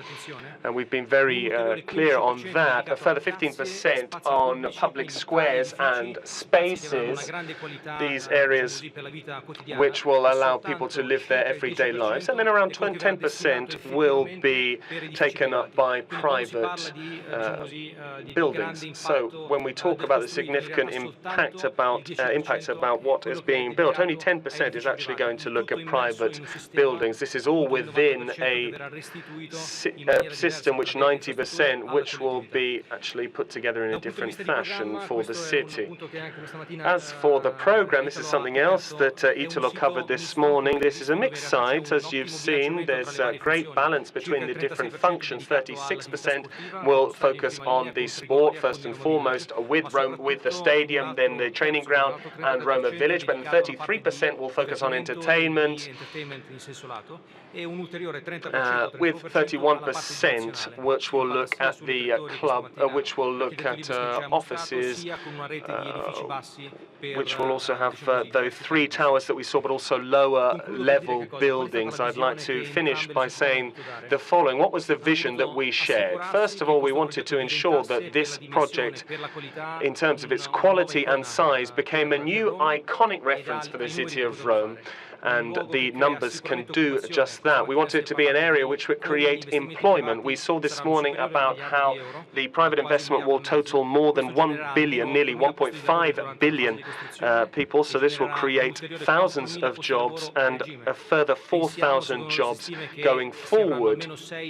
We believe there will be between 6 and 7 million users per year.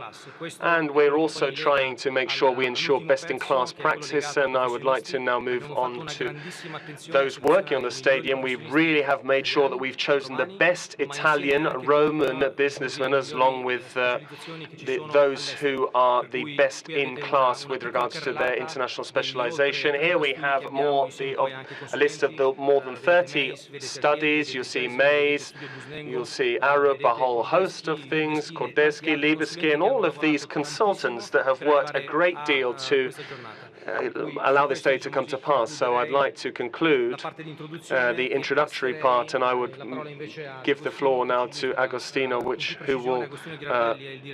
Agostino Tirello is now the technical director of Libeski. He will give us more details about the offices.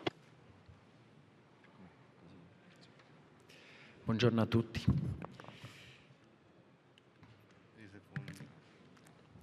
Allora, è circa almeno un anno che siamo dietro questo progetto e oggi siamo felici di presentarlo. Daniel Libeski mi ha preceduto, ha illustrato sicuramente l'indirizzo più ampio, più culturale come sguardo. Tocca a me adesso entrare nel merito e illustrare gli aspetti più tecnici, anche il modello urbano del business park.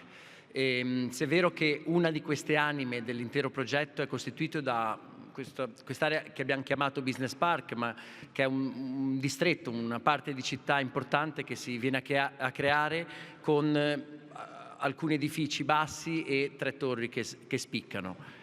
L'impianto è un impianto con una grande prevalenza di circolazione pedonale. Per chi oggi conosce il sito, noi abbiamo un sito che è depresso, nel senso che è delimitato tra alcuni valli naturali e artificiali. Abbiamo l'argine del fiume, abbiamo la massicciata ferroviaria, rivers, we have the railways, and the current level is actually below the river level. So the project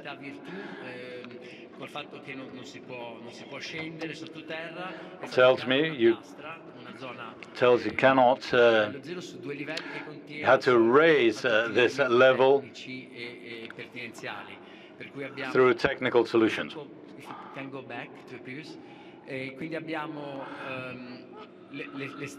So we have the nearby roads, the general structure on the foundations of the towers, the delivery of materials, especially for the towers, and parking lots. Above that, we have another level which heads towards the river, which is basically on the same level of the walls, and it's linked to the other foremost elements of the context. And this will ensure usability for anyone coming around. Traffic and circulation. Now everything is a pedestrian area here, and it is connected to the cycling path. The low-rise buildings, which will be mainly offices, and there will be a commercial retail sector on the ground level, which gives onto the main piazza, surrounded by the towers. There will be a gym, for example, kindergartens available for local residents, and other tertiary sector services. Questa è una sezione che fa vedere sostanzialmente quello che ho appena section descritto e la shows what I've just described, the gli edifici alti sono relation between the high-rise buildings and the low-rise buildings. The further we move from the piazza, on the one side we drop to the level of the existing districts, Torino, Air, and so on, and on the other side we descend to the stadium level.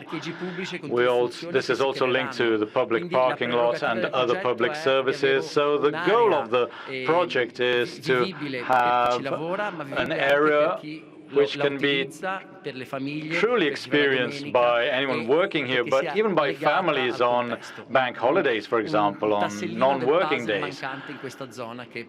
This will really be the jewel in the crown, the new jewel in the crown of this district. Sorry. Chiaramente se la progettazione deve andare da una scala generale, the project must shift from the initial sketches turning the skyline of the city to then moving further into detail of with a single element. This will define the proper project. That is our work, shifting from a general overview to the details. And this part of the material we presented is exactly focuses on this, the different sizes of the buildings and all the elements that ensure the quality of the complex as a whole. Can leave the floor to Mr. La Camera STE, which focused on the optimization of the infrastructure. The figures generated by this project, by the stadium and the business park, are extremely relevant, and hundreds of millions of euros will be invested in this, and we reckon we have figured out the optimal solution. Good morning. We introduce the infrastructure element and viability and road networks. Part of it will be brand new, such as the exit from the Roma-Fiumicino highway, the park on the Tevere, along the Tiber, and on the other side we have renewal of the Via del Mare and Via Ostiense roads, which are two carriageways. And it is surrounded by, this area is currently surrounded by old illegally constructed buildings possibly, and it will be, and there is usually a lot of traffic on these two roads, the Ostiense and Via del Mare. And the project basically envisages the renewal of these two roads with four carriageways, with two lanes for each direction, and a motorway exit on the Roma-Fiumicino, which can send part of the traffic towards this area, avoiding the Parco dei Medici, and this will avoid traffic on the Roma-Fiumicino in that very area, considering that access to it is rather troublesome from the Parco dei Medici. So we have studied a motorway exit, an overarching motorway exit, and in order to reduce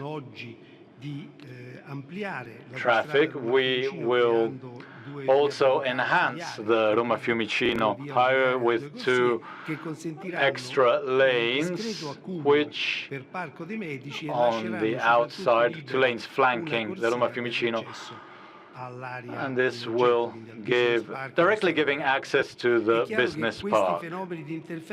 These phenomena will be more relevant for the business park because they run parallel with those of the Parco dei Medici area. Grazie.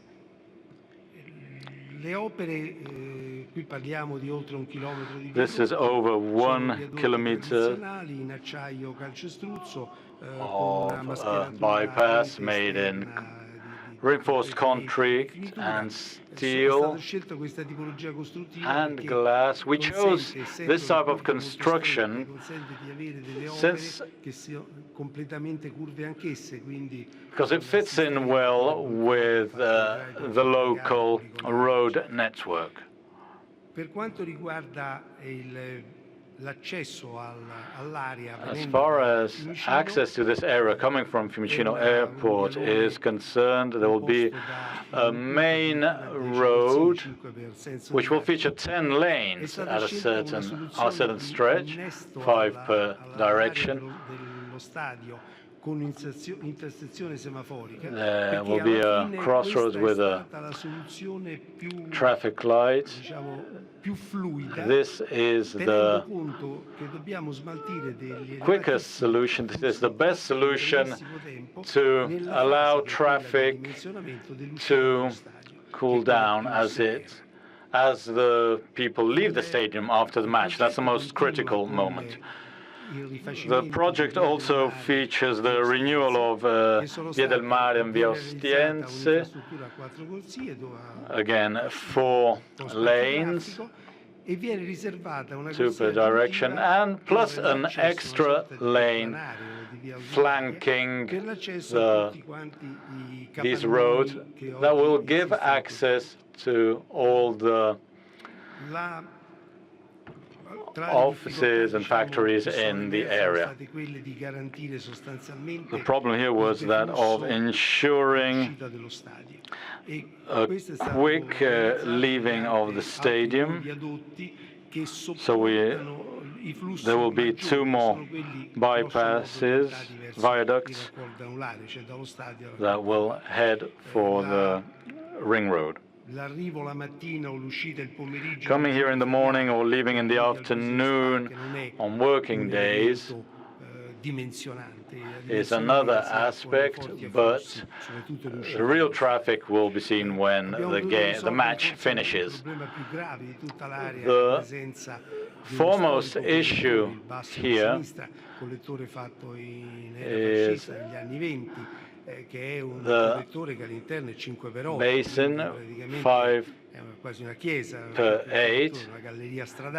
It's almost a gallery tunnel, and unfortunately this is slightly above the envisaged level, so we had to modify this, and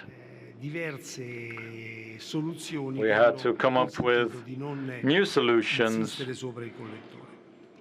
to bypass this problem. This is the image that's taken of the current highway, in which you can see the stadium exit on one side, and then you can see the viaduct on the new Via del Mare highway. This is something we're hoping to achieve. Well, now I'll give the floor to Mr. Filippi and Diego De Ponte, who works with Sistematica, and Mr. Filippi works with Traffic and Transport Systems. They've worked very closely with Mr. De Camera and other professionals to make sure that the process runs very smoothly with regards to viability, so that they could understand the scenarios in the critical moments of the weekend and of the day, perhaps.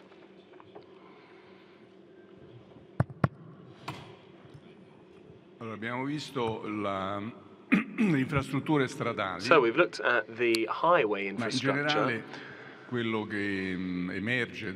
in general terms, what has come out of our study into transport around the area is that there's a very diversified supply of transport. On top of this transport, which is being done in line with the project, we also have a network of railway transport, which has no comparison with anything existing in the Roman area as things stand. Besides this, we also have envisaged the idea of having stadium users come via boats along the River Tiber. So we have made docking points for these boats. And another very interesting aspect is the cycle lane, which goes all across the city of Rome and leads right up until the stadium. We don't need to actually do much. We could even extend things as far as Ostia, and this could really make up for the shortfall of cycle paths in Rome. So given the supply and varying forms of transport, this is an incredible area from that perspective. I've seen the work that's been done, I've seen other stadiums around the world, and a situation to have such a... This is a unique opportunity with regards to having such a varied way of reaching the stadium. So we looked at the demand with regards to transport, and we did so to come up with simulations on the transport network, both with regards to road and rail.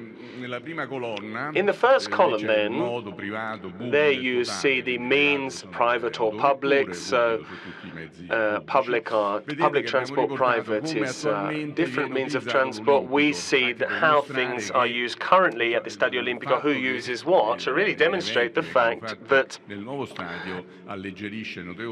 events in the new stadium will really ease the burden, and particularly the Stadio Olimpico area with regards to road traffic. But even when there's an event, that things tend to spread all over the city. So as you see, 85% of means of transport is private. That's in the Olimpico, Tor di Valle. We have 53% for public transport, 47% for private. So the supply that we will provide to Tor di Valle is clearly superior to the current one in existence at the Stadio Olimpico. The final column, meanwhile, looks at the daily demand, whereas the Tor di Valle is in reference to the event, and this is the maximum of 62,000 people. Consider the fact that in these simulations, when these 62,000 people came to the stadium,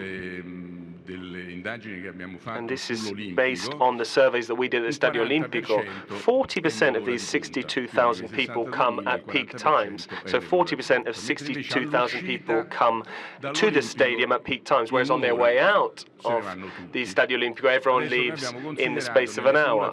So within our simulations, we envisaged a time in which people leave the stadium, and we thought that the new stadium won't be used as the Stadio Olimpico. It's not simply a case of once the event's over, everyone goes off and does their own thing. No. Based on what the architect wasn't able to come here, but what he said on recent occasions about the stadium, the stadium holds events which also have a certain continuity, which means that they spill over outside of the arena. So it's not simply a case of that it's a deserted area afterwards. There is a series of activities which go on, which will entertain people, and this will also ease the departure flow of people and will have significant consequences. Obviously, 62,000 people trying trying to leave in the space of an hour, then even when you have the significant railway transport system, it's a real challenge. The final column is the business park, and you'll see that these are consistent areas as well. We get to 24,000, and the breakdown here with regards to the business park is as follows. It's quite cautionary. We've looked at the same distribution that exists in similar areas in the city of Rome. So we've gone to have a look. We think the public will be about 32% public transport, which is not a bad figure. And this has been witnessed in peak times at the metropolitan zone, which is similar to the situation we have at hand with our stadium.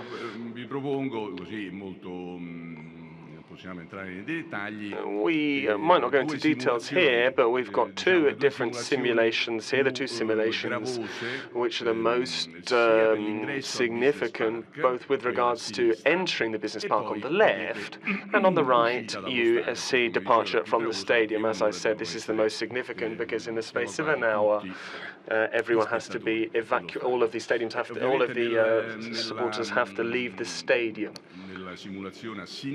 In the simulation on the left, you'll see the darker colors mean that there's traffic, but it's not simply that the stadium can resolve all of the traffic issues on the ring road. This has always been the case, and the bridge that will be built to serve the stadium and the business park is very significant in this mind, because we're looking at this simulation because obviously it avoids certain factors.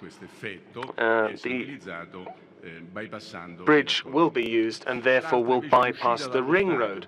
Then we have departure from the stadium. Even with the significant figures that we've quoted, we still see that it's quite light.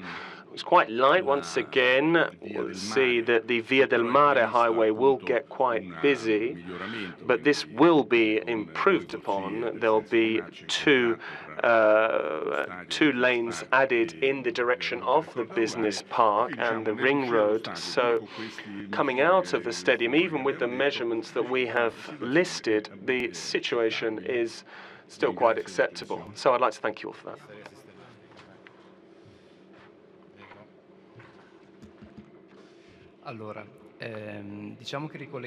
So, just coming back to what Professor Filippi said, the integrated mobility project, in order for it to make sense, we think it's very important from the notion of multi-dimensional transport. As we've said, we work on different scales because the stadium in itself and the business park is very important with regards to produce on different areas, strategical localization to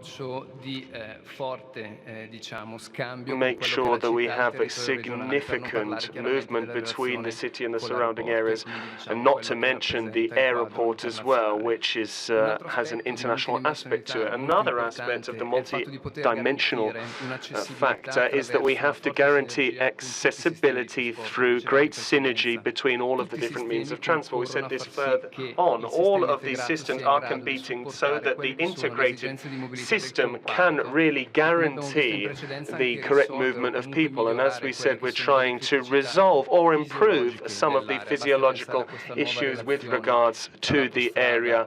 If we look at the highway, Via Ostense and Via del Mare, for example, which will open new opportunities. So this is very relevant from an urban perspective, as well, without even mentioning the benefits there will be for the area itself. Clearly, we want to have this mix, and we need to make sure that there is a third section, tertiary section, entertainment. We need to make sure that things are very well structured. We need to make sure there's the right concept of accessibility. We haven't spoken about pedestrians yet. Pedestrians with regards to public transport is, of course, one of our central issues when we're trying to make sure that we guarantee a correct flow. And as Mark Panner said, trying to bring the two areas together. So Pedestrianisation really is at the heart of sustainability. Here we'll see some of the simulations to make sure that the project has a logic of safe design and that we can ensure that there is complete flow here.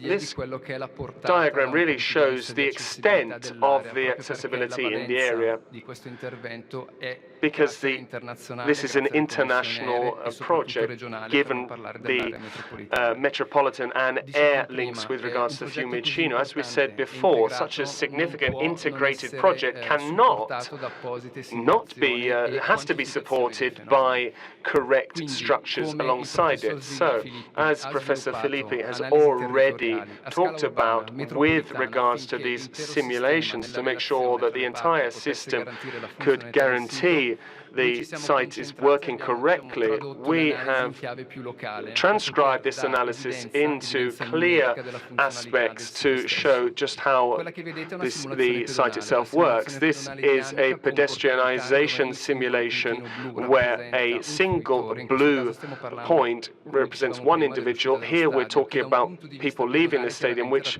from a pedestrian perspective is clearly the most complex situation to manage. And as you can see, the entire range of pedestrian links, which goes all the way to the station of Tordivalle, there's around 30,000 individuals who are trying to get to Tordivalle. This is the most significant number, but not only that, we also have the relationship with Magliana and the car parks. This is also important.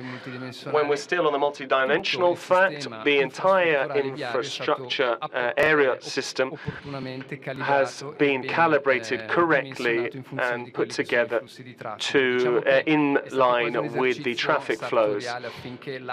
We really made sure that this was made to measure so that the links could respond to the needs of the stadium. In this case, in the peak times in the morning, you'll see the different colors of the traffic. The red are those with regards to the different aspects. This is traffic which 35%, which is heading towards the business park in the morning, and predominantly we're talking about those using the traffic because they work at the business park. If, meantime, we go to another scenario, which is still very important and critical, something that we have to analyze with regards to departure from the stadium, this shows that in any scenario in which there is demand at the weekend, the network traffic is no longer as significant. Traffic stadium is, of course, significant. We're still talking about 10,000 vehicles, but once again, in this case, 80% of the mobility demand around the area is linked to departure from the stadium, heading out into the different areas, which are mainly three: towards the highway, towards the sea along the Via del Mare, and towards the city centre itself. As for, just to finish, the analysis that's been done, we wanted to really focus on security, safety and sustainability with regards to pedestrians on the site. So we ran a whole series of assessments on what is the public site,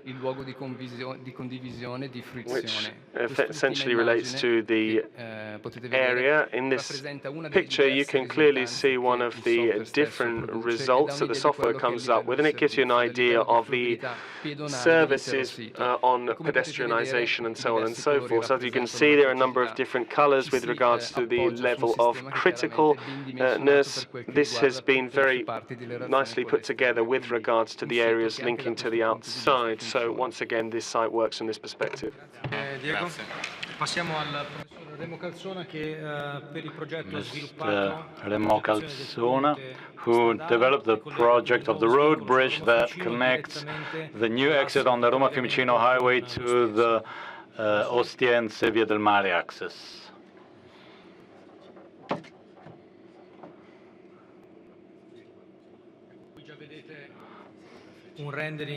This is a rendering of the bridge designed by Yes, engineer. Scusate, facciamo le prove. Questo torna indietro. No, questo torna indietro. Going back a couple of slides. Bene.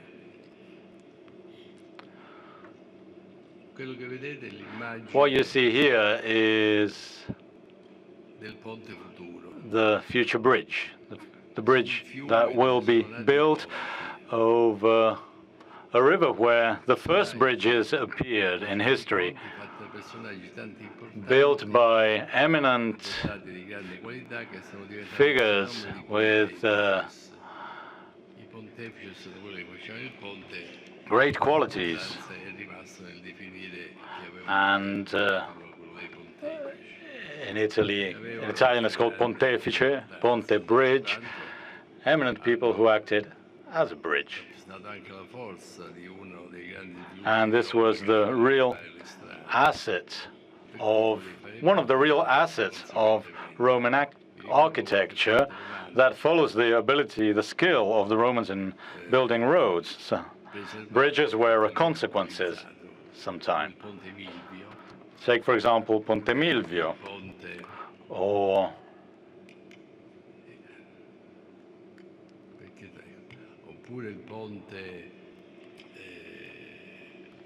di Adriano, or Hadrian's Bridge in front of Castel Sant'Angelo, a distanza di circa 24 metri. with Allora l'importanza dei ponti a Roma si conserva. this E quindi quando uno comincia importance of bridges in Rome still lives. And when you design a bridge in Rome, it's something you must bear in mind. The bridge is also an expression of its era. And today, the territory, the land, must just be slightly affected. The essential functions must be guaranteed while respecting the water course. So these are the basic principles. Partendo da questi principi si è progettato questo. And starting from these principles, taking cue from these principles, we designed this bridge. Dicevo prima, si aggiungono giustamente. Today, aside from these principles, we must comply with the standards and duties of the regulators. And so you have to take into consideration the rules set by the basin authority.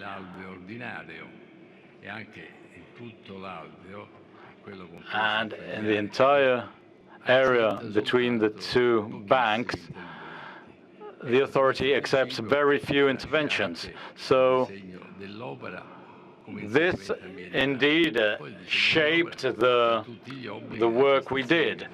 Plus, we must comply with other norms and duties. Come deve rispondere quest'opera, nel senso di deformabilità, come deve rispondere. And the whole work must withstand natural phenomena. Wind, possible seismic activities. We are subject to hundreds of natural effects. For example, the wind in this area can be relevant. So these are all aspects that must be taken into consideration. And projects such as this one must abide by quality and control assurance. This process envisages several inspections. The service network, for example, must be able to always provide the due service. These sort of projects are usually industrial projects formed by different elements which are rigorously checked. So A bridge usually consists of 4 elements, no more than that. In Italy, all this must abide by quality assurance processes, and it will be so by law in the future.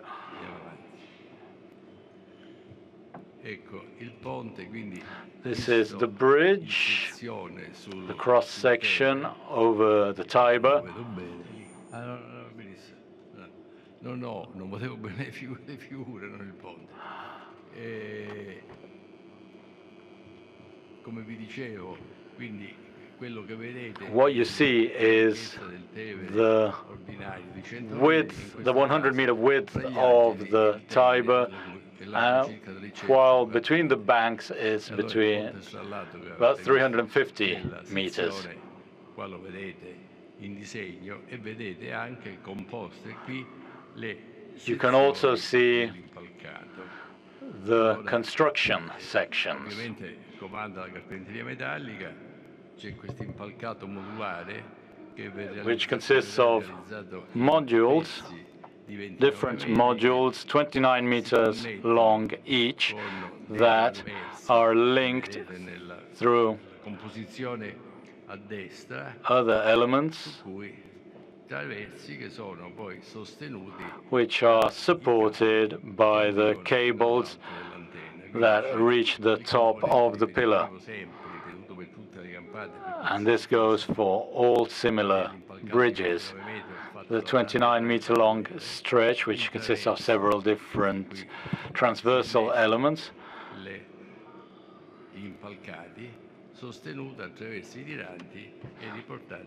are held basically by the cables secured to the top of the pillars.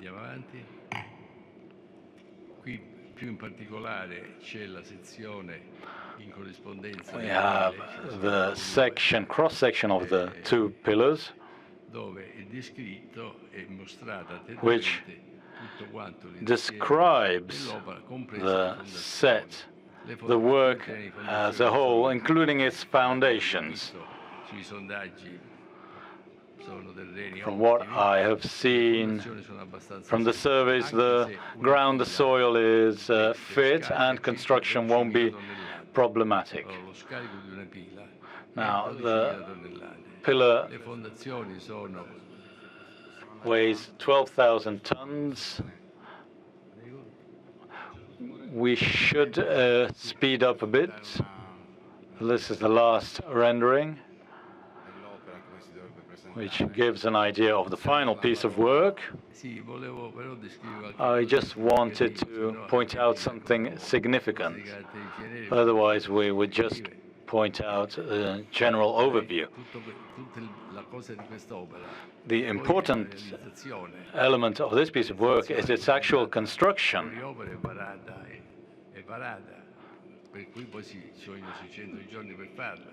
And it will require some time. So the actual peculiar process concerns quality. We don't just go there and build it. It is something that is thought up from the outside.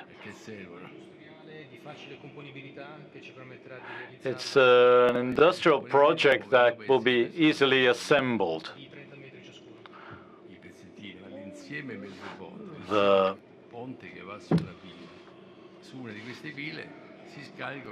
pillar weighs, as I was saying, 12,000 tons, so it's easily assembled, but it is a noteworthy project. Figures such as this one give you the idea of the extent of the project. So we'll finish with Luca Stabile from Arup. Arup is a partner, and they look at the entire infrastructure, but they also focus on the private the private facilities. So Luca, thank you everyone. Arup is a company that works around the world with a number of offices around the globe, and I think in such a significant project we can use our international expertise that we have already shown in Milan. So we have put together a dedicated team to develop this project, and we were involved almost immediately in the master plan to give guidelines and contribution with regards to the technical aspect, particularly as an advisor on the infrastructure. So we're here to plan the entire area with regards to the infrastructure for this stadium and the special facilities, lighting, vertical transportation, for example, and traffic flow, and with regards to the convivium, not only the infrastructure but also other factors. This is a project that we wanted to develop with a very serious approach, and we tried to make something which is very complex rather simple. So I'm trying to simplify things into a few slides, what we believe are the most important messages here. First of all, we thought it was important to make sure that anyone who is going to these areas could have an experience which is complete, which is very safe and comfortable, both for those who go to the area itself and for those who have to work on the site itself, so workers. So we're trying to use innovative and sophisticated systems, but at the same time ones that are simple to run, which can be checked very easily. That's why we said that one of our aims was to try and reduce CO2 emissions, and we brought in passive solutions to reduce CO consumption. We looked for efficient systems and provisions to control this, and we also use renewable energy sources. This is a site where we saw that there's significant use of the Tiber, so we wanted to try and actually reuse the city's water to try and reduce possible pollution. We tried to make things as efficient as possible, even when the project is being used and going forward. The description of how the facilities that we've planned, that I just listed, will be implemented in the project can be as summarized as follows in this slide. So we brought in the systems such as pumping in the domestic water. We have both heating and cooling. We have supply of energy, as you can see there, for peak hours, and we also recover water and heat when at the height of their supply. Height of their demand, excuse me. The final slide is as possible. What we've tried to do here is summarize. On the left, you'll see there is a system of production. On the right, how it's distributed. All of the systems are managed by a centralized energy center. Systems now have to work in harmony with one another. The different energy sources are requested at the same time in different areas, and so therefore it's important to make sure that there's a careful use of these energy sources through a smart distribution chain, if you will, so that every element can meet the demands. So in this project, what we've tried to do is make sure that there is efficient consumption and also low energy expenditure within each of these different areas. So what we try to do is simplify a very complex issue. We've looked for complex systems which are also united so that they can work simultaneously. through more complex yet innovative systems. The project is also developed with the integrated structural facilities. That's why we've also tried to really achieve as much sustainability through repetition as we can, and also scale economy, and simplify and execute things in a simple fashion. So let's move on to the next section. We're now going to change the panel. So we're now going to have the focus panel on green space. So we're going to have Francesco Ferrante from Italia Green, Giovanni Tordi from Officinae Verdi. We'll be back in 2 minutes.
A reality called Stadio della Roma.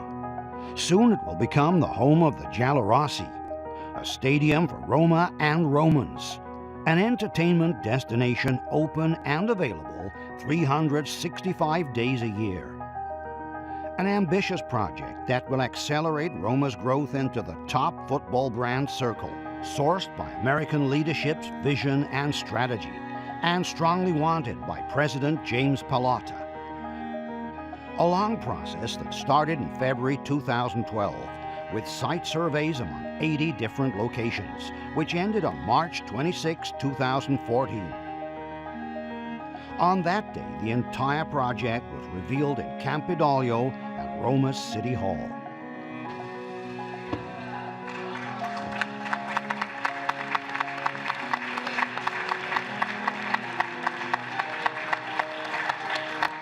"15 months have gone by, and the development of the project has moved forward on a consistent pace.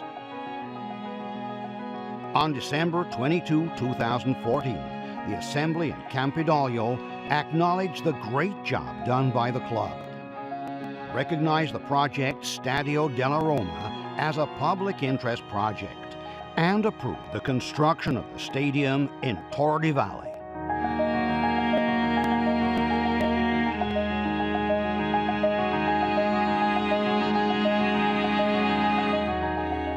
Following this day, continued improvements have been done, always according to strict parameters set up by the resolution. In April, geotechnical investigations started in the place where the structure is going to rise. These are obviously tasks and investigations necessary for the construction of one of the most awaited new stadiums.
So we want to start the second session, so if you could kindly look up over here.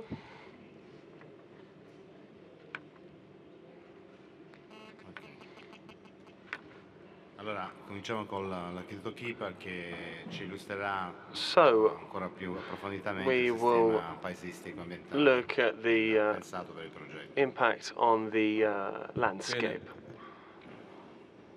Nonostante l'ora e complimenti ai Despite the time, well done for staying, the survivors. I'm going to briefly talk about the Roman landscape and what you're going to see there, because, as we said this morning, a project of this size is all part of a broader environmental and landscape project. So we are part of a panel which is really top level here. The elements of this environmental system, those of you who are in Rome know them very well. We've got water, we've got the green system in the south and in the northwest, and there's a system which isn't very well known to date, and it's in particular danger at the moment. This morning we spoke about Project to Protect, the only true strategy which has always been proven right to really highlight a theme and to highlight this theme within a broader strategy. We call this an environmental system, which is a blue line with the Tiber and a green extent which will go beyond the project itself. We're very interested in this because we have learned the following. Every project is part of a bypass, and when we do this, we can make the area once again a living thing. This is what we want to do with regards to connecting and constructing a real green and green-blue infrastructure, in this case, in the city of Rome, which will be in a position to connect the natural reserves and the significant heritage of biodiversity through this step, through this important process. So how have we done so? We've heard a great deal of information today, and we've understood that this is a strategic situation. But what we've not spoken a great deal about is the natural reserves which is alongside it. So these biodiversity elements of which can be linked to one another. we've heard about 50% green, but in actual fact, it's more than that. In actual fact, we need to count what this project actually puts together in its complexity. 50%, yes, itself, that's what we've got to so far, but what we're looking at now is we want to make sure that this project also puts into the environment itself. So this is the challenge of connecting everything through the fluvial area, the urban area, and the agricultural area. We really like the notion, the idea, of thinking in terms of the fact that in modern times we're always talking about fluidity. Those of you who work, who live in big cities, you know that there are always blockages in the system, and it's not so much fluidity. I like the fact that on the diagrams we actually saw people moving.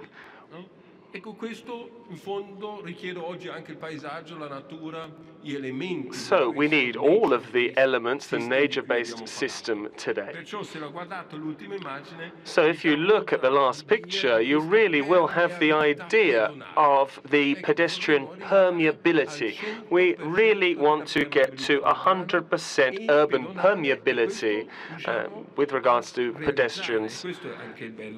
And this is great. This is something, it's another terrific thing we've spoken about. So, slow mobility triples the links. I spoke about bicycles earlier on. Of course, it's great to think that on a Saturday morning or during the week, then you'll cycle for 30 minutes and you'll come to a place where you can actually have a break. But one of the main problems we have with our landscape is that we don't have qualified places where you can have a break which are safe, that have adequate toilet facilities. Those of you who go on trips with your family know that after 10 to 15 minutes, your kids start to say, "Where's the loo?" So we know that there's a freedom of 20 to 30 minutes to get there. This makes us very happy. It's very clear because there are more than 40 hectares of public green space which are being given back to the city. We were talking about the different type of green. Green is not green. There's green plus. Green is more than this. Green represents an ocean, which is developed through parks, the urban park, the fluvial park, and the agricultural-based park, which the Rome City Council really wants to take on board one day or another. How do these different parks work then? They're very simple. Rome already has very effective initiatives in this area. We have taken those which work, and if possible, we've improved 700 new trees to build an urban park with 40,000 square meters of green lawn spaces. We're talking about material and the consistency of impermeability and depermeability of the ground, so that we obviously have to talk in terms that don't consume the soil. The agricultural-based park currently offers 3.5 kilometers of routes. Any of you who have spoken to farmers know that farm parks are the future model. We can no longer afford to have these huge parks. Rome has a number of them. They're wonderful. They're fantastic. But we need to make these parks active. The agricultural park really is the summit of activating landscape, which thus far has rather been underestimated. That's why these agriculturally based parks provide space for families and for farming, as well as serving as an intermediary for the fluvial park. And things start to make sense and have energy once they start to link up. Whereas when you look at them as separate entities, that's when we start to have a problem. 3 kilometers, we've got 3 hectares new areas and 3 kilometers of new routes. We really hope that these are effective as being a part of Rome.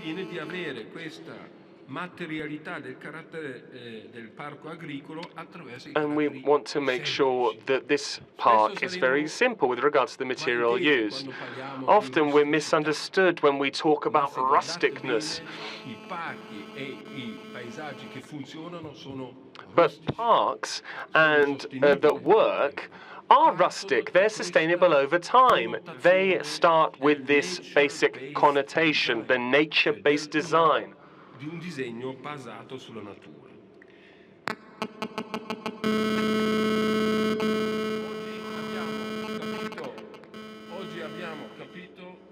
Oggi abbiamo capito, scusate. Sorry about that. Delle interruzioni. Ecco, oggi abbiamo capito che il verde. So today we've grasped the notion that about public green is also infrastructural. Those who are coming to parks need to feel at home right from the outset. They need to feel comfortable. They need to feel that something is changing in these areas. They're not simply going to a concrete jungle. 1,700 new trees.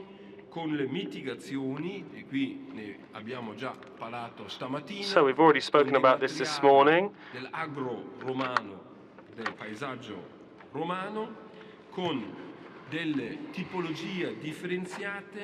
With different types and, above all, permeable surfaces. So we like this.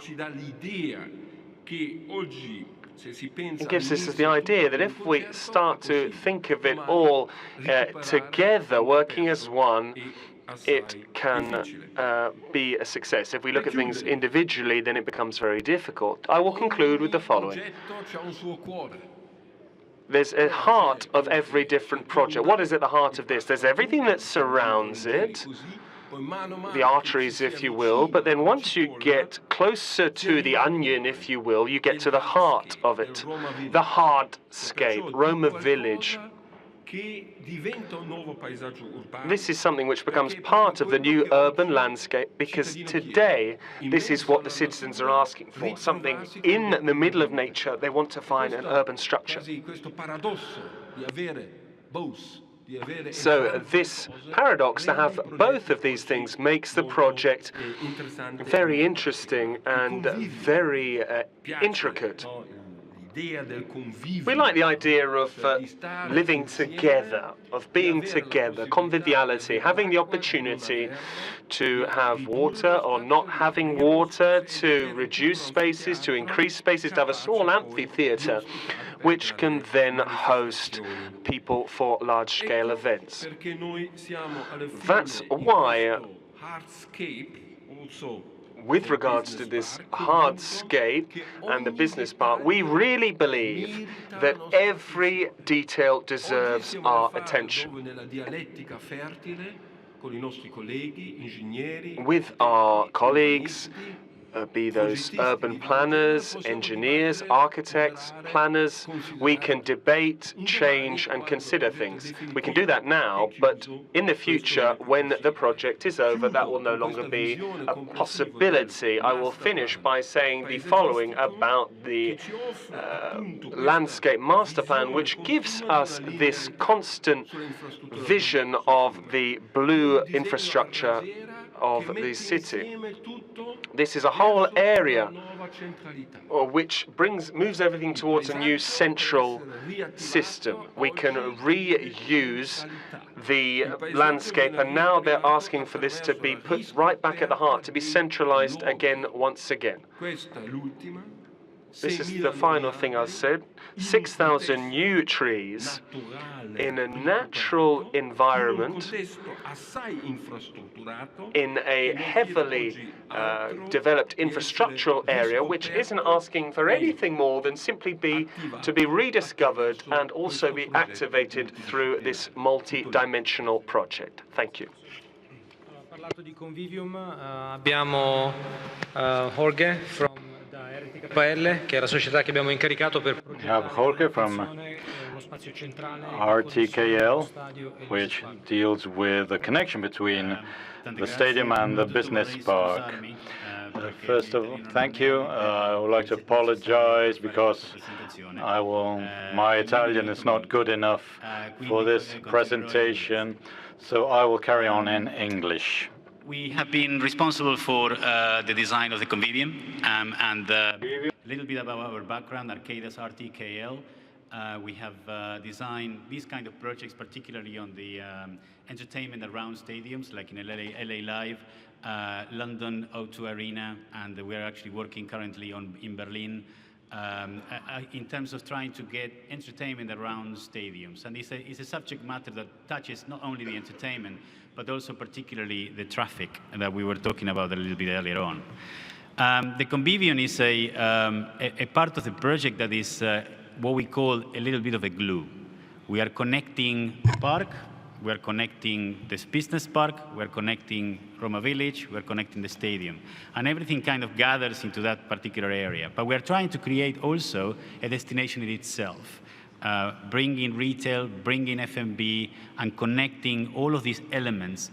But it needs to work in a sustainable manner, which means it needs to work when the stadium is with activity and when the stadium is not with activity. So there are a number of layers here that needs to actually work that are beginning to kind of dictate how these places are actually connected. But what is really important is this concept of extended play. We talk about parking and we talk about how people get here, how people come to this project, but we want them to come early. We want them to leave late. How many times most of us have left a football match or any venue thinking, oh, I'm going to leave 5 minutes before because that way I will avoid traffic. This is exactly what we don't want to do. We don't want to miss that sort of last-minute goal that will make Roma win. We want to make sure that people are comfortable staying here, extending that visit, and having dinner after the match, and creating a venue and a place for it. And for that, as you can see, there are a series of spaces that we have created that are connected to these arrival spaces. The space for the stadium, which is one that is sometimes during the day will be empty. And there's this curved street, open air, that connects with activity, with restaurants, all of the areas from the business park to the Roma Village. And that for us is really key. And also creating a variety of spaces down the way, because people want to feel that every time they come, they feel something and they see something different. You know, from the main entry with a hotel, this will be the main entrance from the connection to the metro. We just saw the perspective looking at the stadium, the forecourt for the stadium, and then the street, that curved street that would have sort of the sunny side would have a pergola, so we have a sort of a sustainable approach to it. But in a way, it's like a street in Rome that makes that sort of connection. Don't feel that you're in a retail project. You're on a street. You're in an urban environment. And the main entertainment space, which is probably where not only we have restaurants and venues, but also works as an entertainment focus point. So overall, the retail mix is mainly about cinemas, it's about entertainment, theaters, restaurants, and retail. And that street that you see that connects, almost bypasses the stadium, serves as a buffer between the street and the stadium itself. So when the stadium is active, it connects. When the stadium is not active, it separates. So in a way, it's a way of saying when it's active, it's full.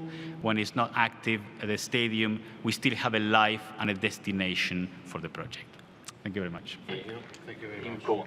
Ferrante da Italia Green ci illustra, poiché ha gestito tutta la consulenza riguardo al tema della sostenibilità del progetto. Sì, io e Giovanni ci impegniamo a farvi recuperare un po' di tempo. La sostenibilità ambientale per sua natura è un argomento complesso che deve tener conto di di tutti gli aspetti in gioco in un progetto così complicato come quello dello stadio e del business park. C'è uno slogan caro agli ambientalisti che dice che il mondo è tutto attaccato e in questo caso noi non potevamo non tener conto di tutti i vari aspetti. Non si può pensare di fare una cosa dal punto di vista ambientale sostenibile e poi dimenticarsi delle altre. Per cui l'avete già visto nel corso di questa presentazione, c'è una cosa che riguarda, ci sono cose importanti che riguardano la mobilità e il trasporto pubblico locale, c'è quello che ha detto Aru nel suo intervento per quanto riguarda i rifiuti, rubbish, water, tutto quanto considerato secondo quello che oggi si dice, everything that we di riutilizzare quante più risorse everything we try and use as many insomma si sta scommettendo resources as possible. So we're really ciò che ha detto Libeskind quando gambling on what Mr. Libeskind said earlier with regards to energy efficiency, and the architect would be very stupid, as he said, if he wasn't able to use all of the different technology available to make things as efficient as possible, to make sure that this approach is valid for a project of this type, which really wants to represent a project of urban regeneration for the city, which this city hasn't been given an opportunity of this kind for 70 years. That's what we're talking about here. So the entire approach can be summed up into two different examples, I think, which will be placed within the general framework that I tried to talk about, the first of which looks at certification. If we can move forward with the slides, which Mr. Parnasi said in his introduction, this will be at the highest level for the business park in terms of the LEED Gold standard. And that's because we want to make sure that the entire project is executed in the most technologically innovative way possible, so that we can guarantee that all the elements are environmentally compatible. The other aspect, which is particularly significant,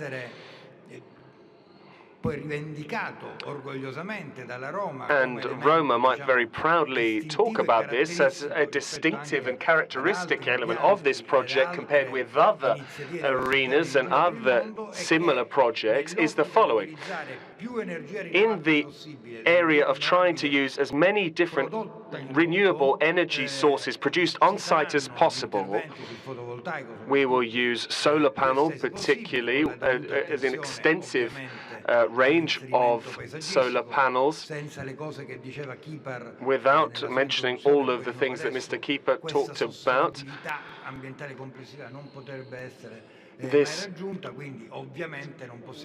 We can't simply forget certain things just because we want to create and produce renewable energy sources. So when we compare these two demands, we begin with the stadium. That's our starting point. This really is a solar power plant, the stadium itself, and this is something which needs to contribute towards the project of urban regeneration that we spoke about this morning. Thank you.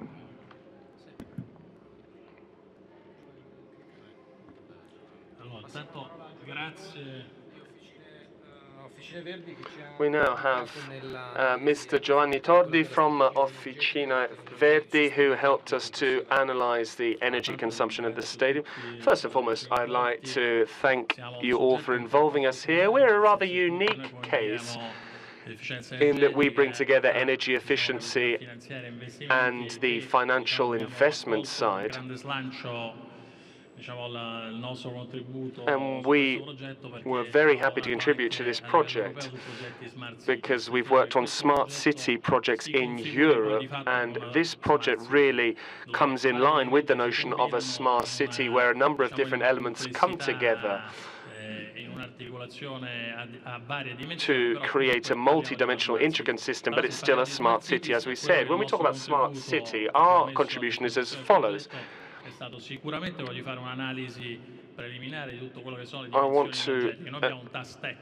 We have a technical task which looks at maximizing energy efficiency, particularly with regards to renewable energy throughout the compound, to make sure that the possible solutions are harmonized within, let's say, the different aspects of the compound itself. So we had a slightly different complex energy strategy. I'll give you a few figures to back this up from what we've discovered. From the energy mix strategy, we will have a phase of work which will look at the system vertically, because we mustn't forget that investment and finance is one aspect of this, and in order to be sustainable, there needs to be results from an economic perspective. To finish the cycle, the project also includes the notion of being able to check consumption at any area of the camper 24 hours a day. This is very innovative. This is not only something which is sought after in Europe, but also in Italy with regards to energy efficiency, because there's no point in having energy efficiency in a good mix unless we're able to assess them at any system, in any position, excuse me. So, focusing on energy strategy, we have maximized some of the technological aspects that we've already mentioned with regards to the stadium, not only on the stadium itself, though, but we've got solar panel, which can apparently be considered as a very innovative technology, but we think it's a very good form of technology because it makes a lot of sense with regards to self-consumption, and it's a technology which has great results with regards to financial return, as well as solar energy. There's also a whole series of technological innovation. You need to think about all the things that we've gone. I won't go through in detail because we haven't got much time, but the water areas, which is very efficient. This will give us 4 times the advantage we normally get with regards to heating. But it's not only relevant with regards to the economic side of the project, but it will also have a lesser CO2 footprint with regards to energy, with regards to emissions. We've also got some data that says the following.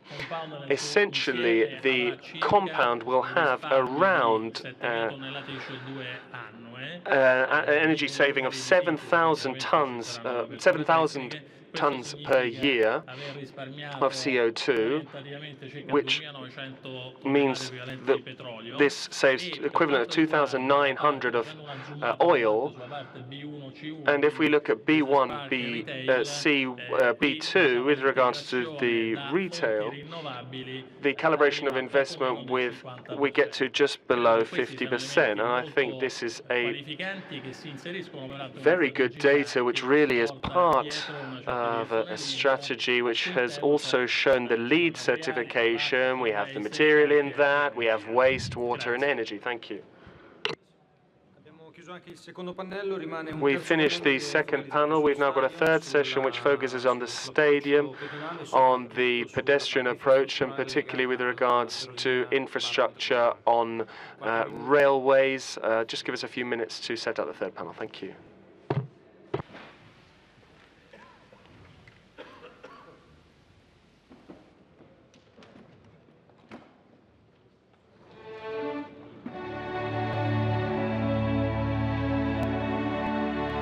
There are moments which have become monuments.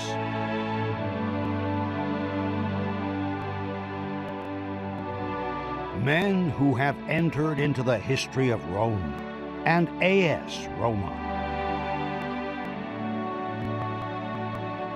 Images indelibly etched into the hearts of the people. Actions which have become part of the streets and the colors of the eternal city.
Roma. Siamo noi. That's who we are.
Buongiorno, noi ci siamo conosciuti per non so quale metropolitana, Argnani, non mi ricordo in particolare cosa è stato, ma vabbè, tanto abbiamo seguito. O la B1 o... La B1 ci siamo entrati, no, ci siamo entrati solo per Ionio, quindi non era la B1, ma è... E allora era forse la gara di...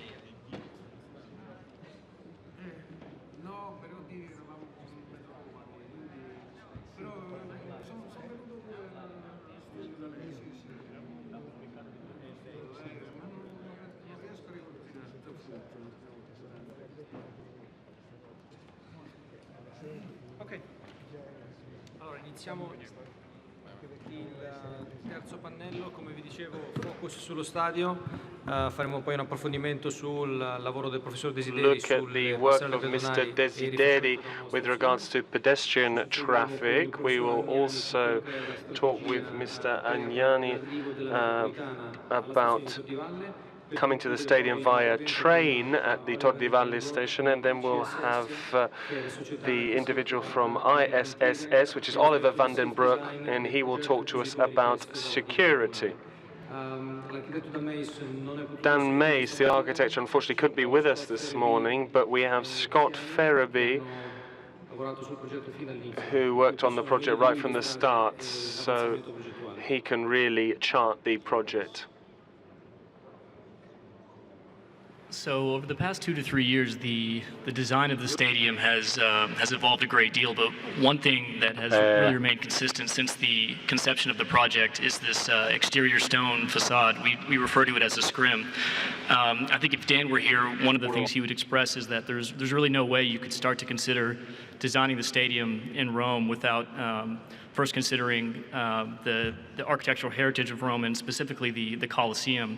Setting aside our love of sports, simply as lovers of architecture, you know, the Colosseum is something we hold to be sort of an incredible, inspirational public space. And so I think for us, it's a very profound responsibility, but also a great opportunity to incorporate this in our design as we sort of create a new kind of city center and destination for the people of Rome. I think in keeping with the theme that has evolved over today and extending this site into something that isn't just about an event, but is about, you know, expanding the experience beyond the course of the event. The stadium itself has to be both, you know, heroic and monumental. When there isn't an event going on, it has to stand alone and recall the history of, you know, the course of events that brought it there. But then when there is an event, it also has to be energetic and alive and vibrant and looking towards the future. And so the confluence of those two things, the past and the future, is embodied with, within the scrim and the contrast of the historic and the kind of futuristic look of it. So that's sort of how it arrived at looking the way it looks. Okay, and to kind of continue Zan's point, so we sort of have this visually iconic and historical reference on the exterior of the building, but inside the building, the goal has really been to invest it with the most modern sort of player facilities, fan amenities, also the most advanced construction and environmentally sustainable construction techniques, and really to design overall a world-class football first, if you will, fan experience. And so in this top right image, what you can see is that we're looking at the Curva Sud, and obviously the atmosphere that the Curva Sud alone generates is really second to none around the world. And so for us, it was an extremely important part of the building. And also, as you approach the building from the south of the site, walking up from the Tor de Valle train station, the exterior of the Curva Sud is really what forms kind of the front door to the building. So really, in a lot of ways, the building was designed around the Curva Sud. And in this current image, as currently modeled, it's close to 15,000 fans in the Curva Sud. And another point, from the vantage point of where that image was taken, that's on the fourth floor is the suite level of the building. And one thing I wanted to touch on is that as part of modernizing the facilities of the team, one extremely critical aspect of this is to incorporate more robust revenue-generating space. And these include premium amenities like suites, loge boxes, outdoor club seating. And so this is a critical aspect to propel the club, at least to the success of the stadium financially. So there's actually a break in the bowl between the areas Scott was just describing, the more current revenue-generating areas, and then the Curva Sud, which we wanted to maintain the sort of intimidating wall of fans. And so the distinction between those two is really apparent. And another thing about the Curva Sud, Mark mentioned this in the intro, is that it also stands alone as its own venue. I mean, there's a really important shift in stadiums now about them not being empty, abandoned relics on the days that they're not being used as a stadium. And so being able to expand the usability of the stadium beyond the days where it's just being used for a match is really important. So having the Curva Sud be able to serve as its own venue really expands the lifespan of the stadium and makes the whole site vibrant and active many more days of the year, just by making it more flexible in terms of its capacity as a venue. On the bottom image is the new, what we're calling the new Trigoria. It's going to be a major step up in terms of training facility for the first team to prepare, train, and do everything they need to do to prepare themselves for the matches. There's going to be hydrotherapy, a pool, outdoor pitches. There will also be a theater to review matches. There's going to be a lookout restaurant that will be open to visiting fans as well, which is something that people can do. People will come here just to do that. They can also, this is also part of the tour that will originate in the training center, take them through there, through the Antiquities Hall, Museum, AS Roma Museum, all through the stadium. So on non-game days, fans can really get an experience of what it's like to sort of live as a player. Obviously, something like the training facility requires a certain degree of privacy, and a lot of the program that Zan mentioned, all of these things have to be able to function independently, but at the same time, to her point, they also, we've tried to organize them in such a way so that according to different event scenarios, they can work together, and really it's about connecting the fans, the public, to the team. So wherever possible, providing glimpses into these player facilities and really bringing them closer together with things like the Hall of Fame, which I think is this next slide. Yeah, so this lower image, we're looking from under the bridge. That's the plaza that you're looking onto is sort of the central hub of Roma Village. You have the Nike Superstore that has a whole facade. One whole wall of it is just LED images facing the steps going up to the podium. So you effectively have an amphitheater that allows an assembly place for people to come early before the game, to stay late after the game. Again, to expand the experience, to make it so it's not just about showing up for an event and leaving, but it is expanding it to be there, to make a day of it, and to be there on a day when there's not a game. It is a whole lifestyle of which the stadium is a part, and it is inextricable from the stadium, but it is not game reliant.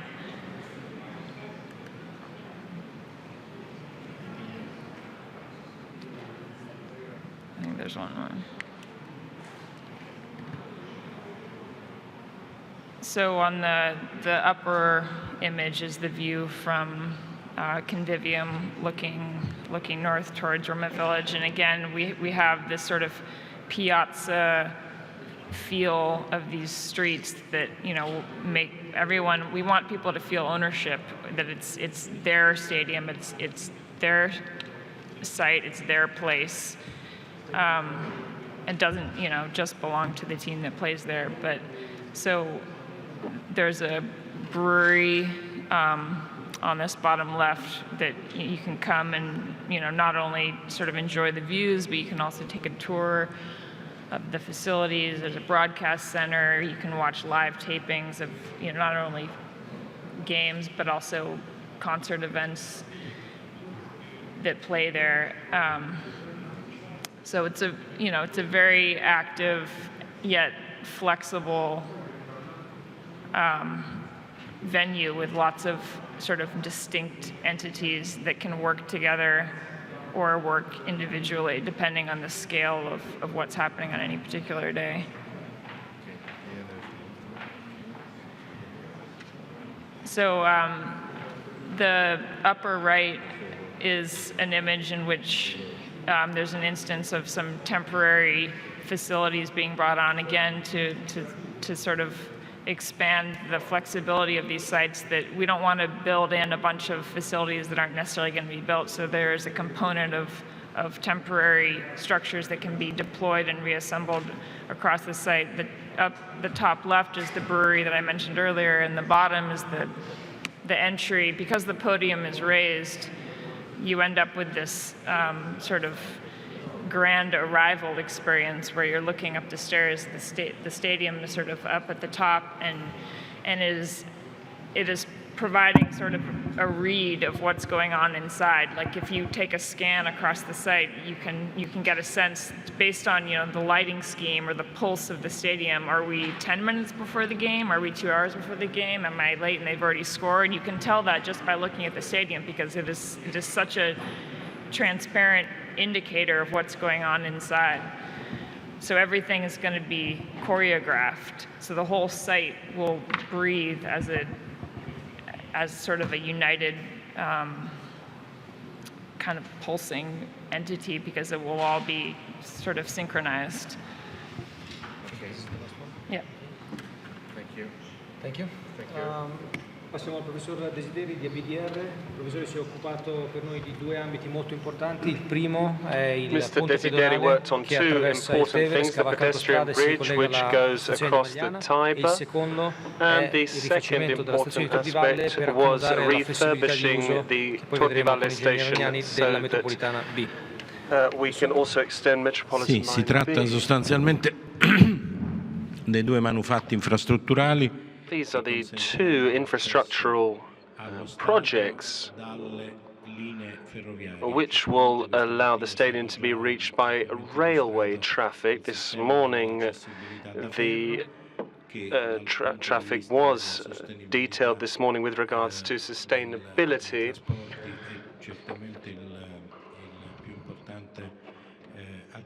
And this is the most significant means of reaching the station. So there are 2 points here at the railway line, one of which is the current one, which goes between Roma and the Roma-Lido line, and the other one is on the other side of the Tiber, which is the railway line 1, which goes to Magliana.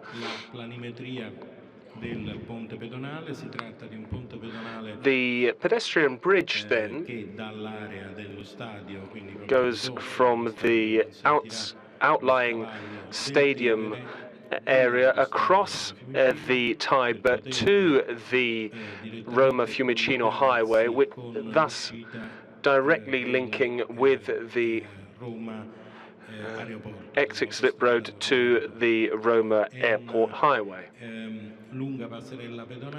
It's a long pedestrian passageway. You can see there both transversally and 3D form. It extends for about 150 meters and is erected by one singular pole in the middle.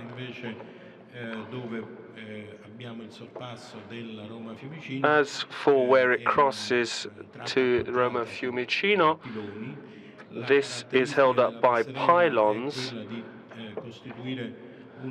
The passageway then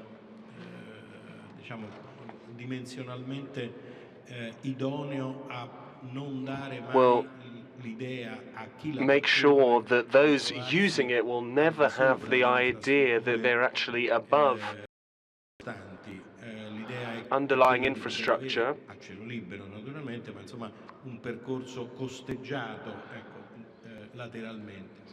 So this is something that runs alongside, so to make sure that we have safety for the highway running below it and also spatial continuity with regards to this large flow of people. As you can see, we've put together a structural system which is very light, if you will, which refers to the significant fishing vessels which run the length of the Tiber, and one block in the middle which not only serves as something to as foundations in the middle, but also elsewhere. As for the Torre di Valle railway station, we're now on the other side of the bridge. Alongside the Roma-Ostia road, you see cars that are running along this highway. On the left-hand side, we have the new station. This is an existing station which will be completely refurbished in order to allow passengers to travel over the Roma-Ostia road so that those coming to the stadium by the train can get off the platform and go over to the other side directly. Here are some rather technical and specific diagrams with regards to the planning process. It was quite complex to put this stadium within the existing framework. Essentially, it's a large platform, a large raised plaza, if you will. If we go forward, we can now see this is a large aerially raised plaza, if you will. And you'll see that it makes a real square, a real plaza, which has certain facilities as well. And once again, the idea here is that once you go up the platform, you get to an open area space, but which is still confined nonetheless by this array of facilities where you can buy flags, a can of Coke, and so on and so forth. And if you will, this sort of comma shape, it will allow you to eventually, gradually ascend over the Roma-Ostia until you get to the pedestrian area. Here's a couple more images at the top. You can see these have been taken from above. Bottom left, we have a ground level view, and on the right, we have the view from the inside of this plaza, of this square. So once again, I'd like to stress the condition of the fact that those who are getting off in the new metro station, once they've gone up into the plaza, the square, they will no longer have the notion of a fragile bridge, but they will feel that they're in an urban area which goes across it. So this is a photo which really gives you a notion of what I'm saying and the stadium area. Thank you.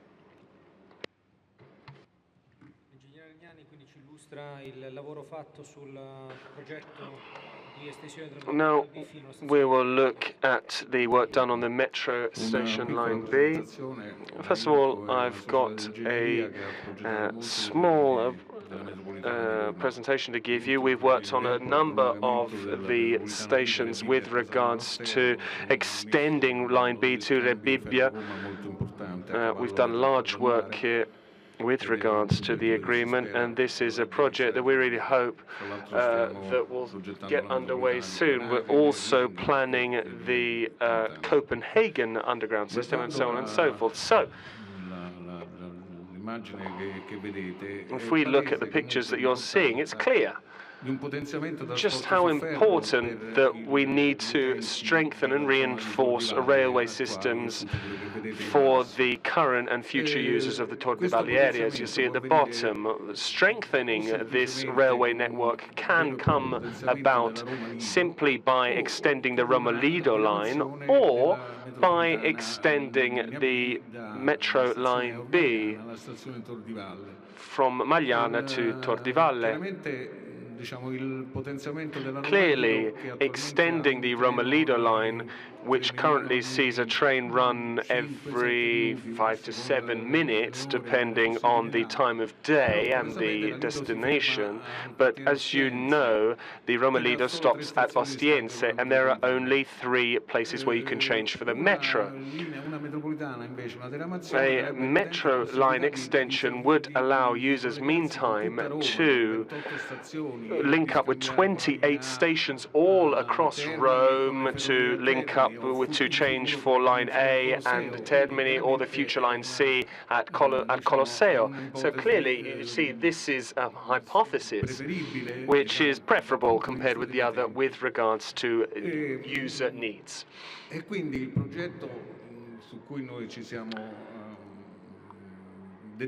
So, the project that we're looking at is extending the metro line from Magliana to the station at Tor di Valle. What you see here is the current situation with the transport capacity. The metro, as such, allows 16 trains per hour, one every 3 minutes 40 seconds. Laurentina in blue, that's the end of the line which goes towards Rome, whereas in the green, this is the Lido railway line, which has a frequency of 8 trains per hour, a maximum of 12. So 7 to 8 minutes of frequency of trains. But as I said, it only goes as far as Ostiense. Our hypothesis that we've looked at says the following. In this hypothesis, then, that we have looked at, we have a half of a division, if you will, of the frequency of the metropolitan line from Laurentina to Tor di Valle. We have looked at the trains that 8 trains which serve Tor di Valle and 8 that go the other way. Now, clearly, the Lido line still stays as it is. This is a flexible project, if you will, because depending on the transport demands, to a greater or lesser extent, we might only have 4 trains serving Tor di Valle every 15 minutes, so a metro train every 15 minutes, and we might have 12 trains which go from Laurentina, which means that Laurentina doesn't suffer as much from the burden of these of this transport. So this all depends on the demand. It will be managed by ATAC, the Roma transport authorities. So the B line, which goes towards Rebibbia, or the new station at Ionio. This proposal is so flexible that we could really consider that if there was a huge amount of traffic coming from the stadium, we could have all 16 metro trains running from Tor di Valle and none from Laurentina. But this would only come to pass if there was a mass exodus from the stadium, if the stadium really was absolutely packed with supporters. So this situation only occurring for an hour late at night, or perhaps on a weekend day or in an afternoon, when the demand on transport, metro transport, is not as significant as you think, this could be something that we could support.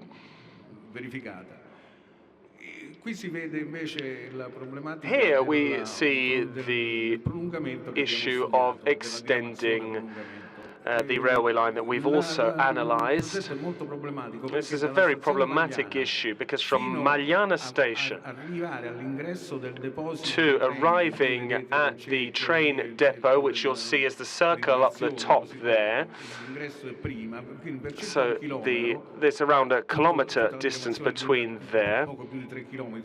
It all runs for about 3 kilometres, 3.1 kilometres. There is not significant physical space there to build 2 train lines. We've thrown out the idea of a viaduct or a tunnel. A viaduct wouldn't be possible because there's significant mineral life there that we can't go through. We've already had issues with looking at that in the past with regards to the railway lines on the depot. We can't have a tunnel simply because of the significant costs that would incur.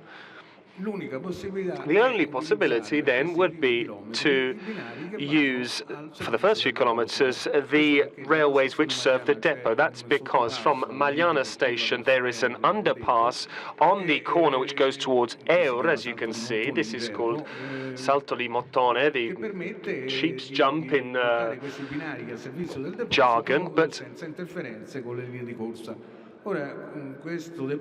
so once again, this depot is still up and running, and this is where the trains actually rest when they are not up and running and when the trains have to stop because there aren't passengers sufficient to use them, or to actually maintain trains that have broken down or that need to be refurbed, or vice versa, a train in an emergency situation which breaks down, which happened a few days ago in Marconi. No, I'm wrong, it was in Eur on Palasport. And in that situation, the train has to be actually dragged by a tractor, and it has to be dragged along and taken to the depot. Once again, we believe we can overcome this difficulty because in normal times, with a frequency of 8 trains per hour, we think this frequency can be sustained with the help of the depot. Then the line has more space for a new site, some of which we've looked at here, which would run to the Tor di Valle station. If we could just go back a moment, if not, I'm not able to finish what I'm saying here. The link up with the Tor di Valle station, the line is extended because we actually go further to create this to Savino, and this is currently being executed. And with 4 lines, we would be able to really meet the maximum demands. These are these cross sections. I don't know if there are any more. Perhaps we finished. Yes, this is the cross section of the line that we've designed. There's just one thing to say, which is that this project clearly has certain criteria. The first, with the depot, which perhaps we need to convince ATAC, the Rome transport authorities, that it's a possibility, but it seems that it is. And the second, unfortunately, is the environmental impact, because this new line, alongside the current Roma Lido line, there's some very significant vegetation and tree life. So clearly, to build the line, we would have to knock down this vegetation. We would have to destroy it. So you can then plant trees and so on and so forth, but so this will give passengers two opportunities to either take the train or take the Metro Line B. Exactly, that's the notion here, that they have the choice between the Roma Lido railway line and Metro Line B. Otherwise, even if we extended Roma Lido, everyone could then take that, but then they'd still have to change on a Metro line, and this would be problems with regards to security. And then thank you, sir. We'll now give the floor to Oliver from ICSS, and he will list the master plan details with regards to the most advanced technology with regards to safe design.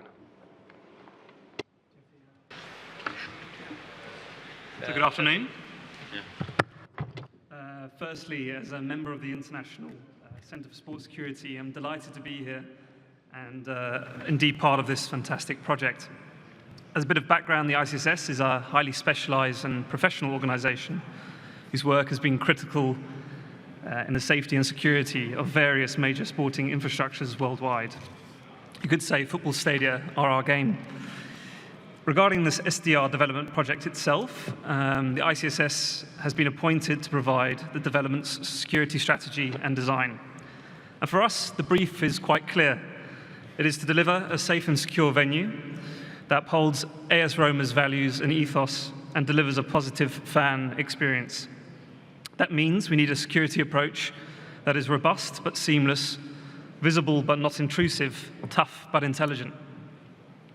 So as an update, since our engagement on the project, the ICSS has provided the SDR's management team, their consultants, as well as other key stakeholders with clear advice on security issues at hand. And specifically, we are using a security risk management approach which provides the intellectual rigor required to deliver cost-effective security solutions.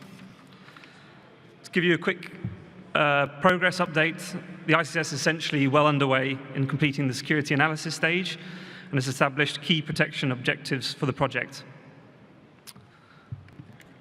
To break this down, we have completed the security risk assessment. This is actually just an indicative example. Due to security sensitivities, we can't obviously show you the accurate one, or the correct one. So we've carried out a thoroughly researched and threat and risk assessment of the SDR development, which has analysed and evaluated local, regional, and international security threats to the business operation itself. It has also identified risks and subsequent impacts likely to affect the development, its staff and visitors, and has also informed the subsequent security planning.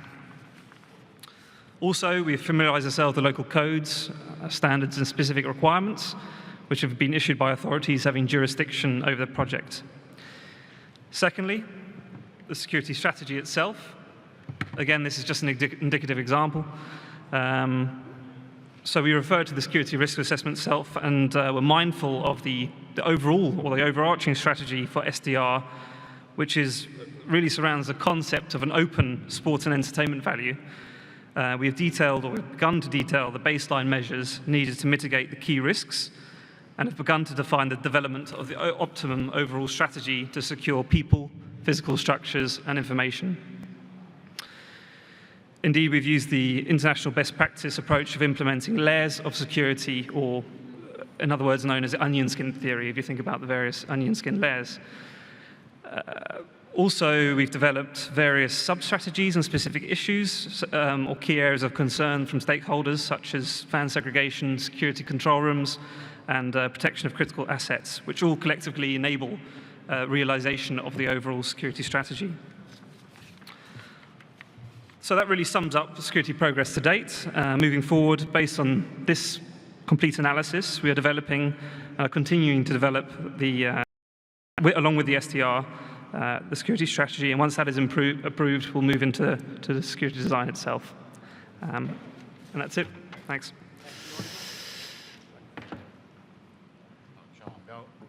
Abbiamo completato la sessione.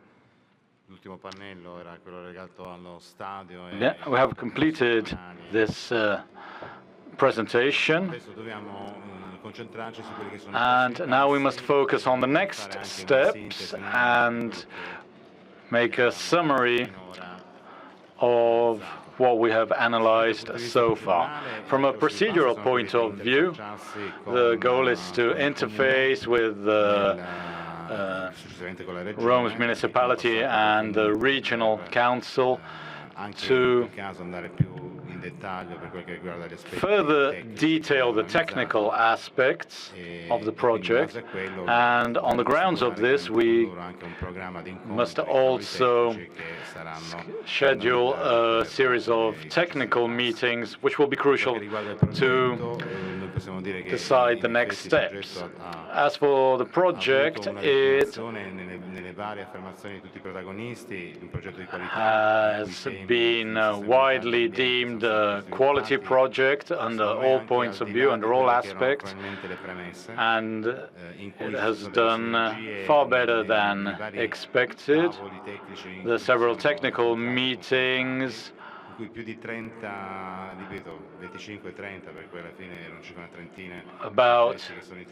included about 30 individuals who gave their important contribution to the project. Our company was involved on the 31st of March. That's when we joined in from London. We found a great organization with Parts Italia. We worked all together in such a way to boost synergy as much as possible, and the results are truly remarkable. Now, what we must do is just to wait for the next stages to come about and be completed as envisaged. I would like to thank once again everyone in attendance here today, and I would like to thank everyone who worked on the project that has been delivered today to the Municipal Council, and we expect over the next few months to finally start constructing the new stadium. Thank you.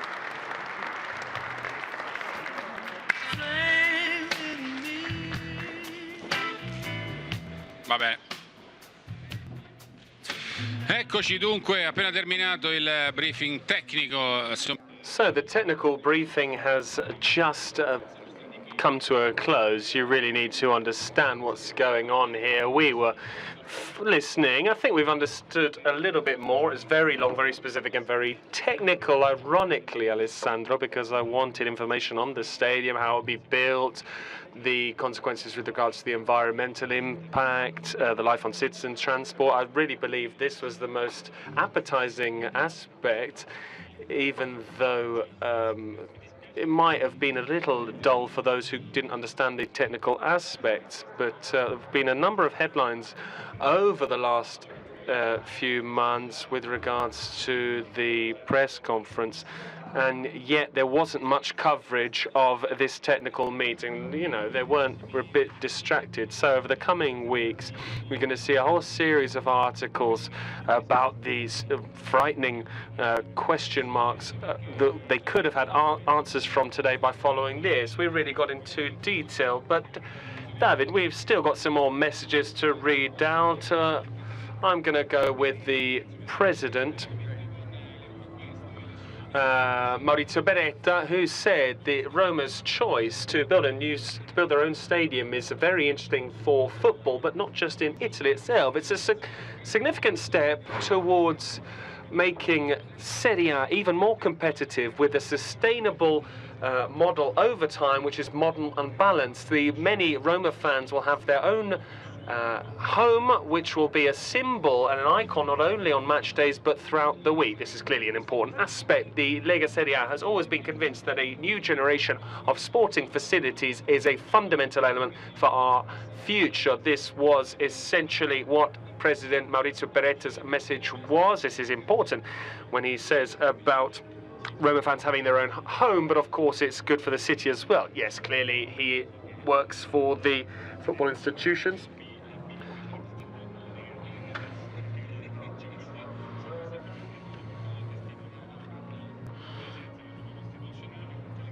So we've got another message here from Andrea Abbodi. Our country and growth development in the future have often been conditioned by underculture, or we can't do an approach, or it's not yet. But today's presentation of the new stadium represents a convincing response to how we can do it, and now. This is a very ambitious, courageous, linear and transparent process which, through infrastructural regeneration and urban requalification initiatives, has really allowed us to marry the noble history of Rome with sustainable and distinctive modernity. Roma's new stadium can and must represent a fundamental aspect of the city's mosaic, and I really hope that as a citizen, a sports director and a football lover, that this can come to pass. This was we've had a very large-scale live broadcast. Some of you may have seen as well, but we'd like to now sum up what we've gone over today. We're going to look at the significant steps of today. We've spoken to Mr. Palotto, we spoke to Mark Pannes. This has been a huge success. But now we're going to look back about how it all started with this video.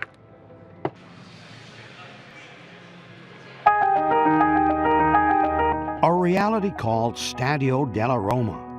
Soon it will become the home of the Giallorossi, a stadium for Roma and Romans, an entertainment destination open and available 365 days a year. An ambitious project that will accelerate Roma's growth into the top football brand circle, sourced by American leadership's vision and strategy, and strongly wanted by President James Pallotta. A long process that started in February 2012 with site surveys among 80 different locations, which ended on March 26, 2014. On that day, the entire project was revealed in Campidoglio at Roma's City Hall.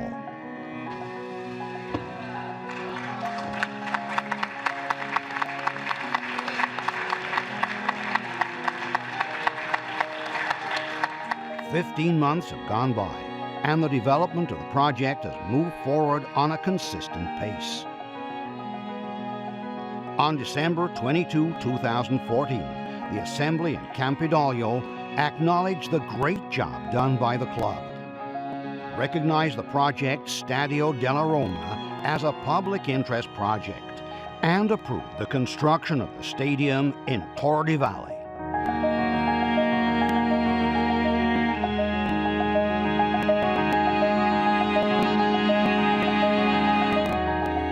Following this day, continued improvements have been done, always according to strict parameters set up by the resolution.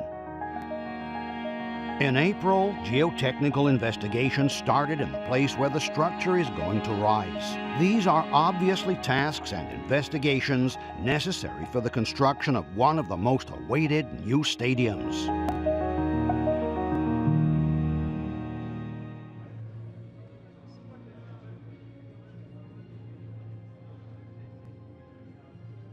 Analysis that we saw, but the most up-to-date moment is what we've seen today. David, we're now going to see the two parts that are brought together, both the team and the city. I've seen a number of different messages on social media of people saying how impressed they are with just how technical this press conference was. Mr. Pallotta, I think, was really enthusiastic when he was like a little kid when he came and spoke to us. He was all excitable, very positive about it, very happy. That really struck me, particularly with Libeskind. I think he really made everything very easy to understand, concepts that otherwise would have been very difficult, you know, the conch, the stone, and really giving out concrete examples. I'm crazy about that. We should remind you that from 3 until 8 o'clock you can come to Sale delle Fontane and see the scale model. So I really recommend you guys get down and have a look. Alessandro, when we saw the scale model, we saw this glass window, this large glass window, which looks at the towers, but it's like a greenhouse, if you will, an authentic greenhouse. The towers will have these incredible greenhouse, if you will, and aesthetically we've been able to retain glass. But we've got some real world-class people here, as Luca Parnasi said. We spoke about the footballing stats with regards to Liebeskind's skills. They're absolutely incredible, but we didn't even have Dan Mace here today. But you said something absolutely right this morning, because first of all with Mr. Pallotta, and then, you know, we spoke about Messi, Neymar and Suarez. So this stellar front three, if you will, with regards to architect. And this trio are going to bring the real trio of Messi, Neymar and Suarez to the stadium in the future. Quello che potrà schierare la Roma in campo come impatto tecnico, come potenziale tecnico, beh, allora vuol dire che è rimasto. Well, if we can not do this, we will be lagging behind a bit. But you made the correct connection. I don't think that someone like Libeskind or Kepa would get involved in a project that does not deliver something extraordinary from an architectural point of view. So this truly is a guarantee for Roma fans. We'll see you shortly.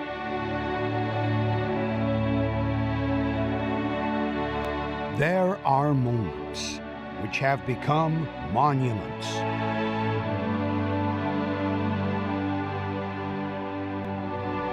Men who have entered into the history of Rome and AS Roma.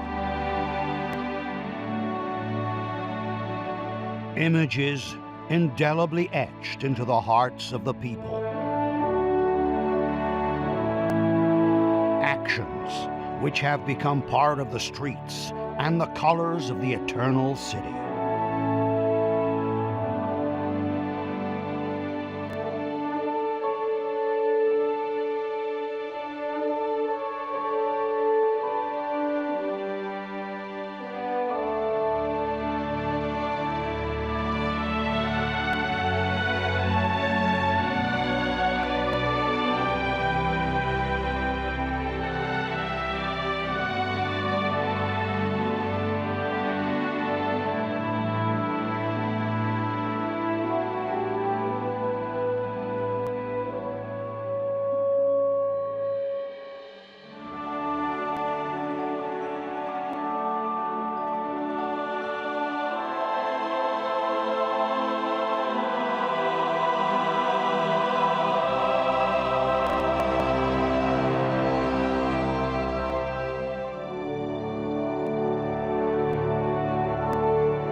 Roma, siamo noi.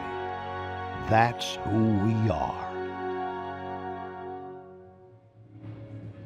C'è sicuramente questa commistione, insomma, tra la Roma squadra. So we have seen how Roma, the team, and Roma, the city blend together. And it's good to see this Draw My Life with players. It's really fun to watch. So let's go back on the events of the day, the main moments of today's event. Let's start off with Mr. Pallotta's entrance, with Mr. Parnasi to present the stadium scale model. This was a very interesting moment with a lot, or which was met with great success. I liked Mr. Pallotta's casual approach. He immediately took off his tie as soon as he sat down. We really get along well. And you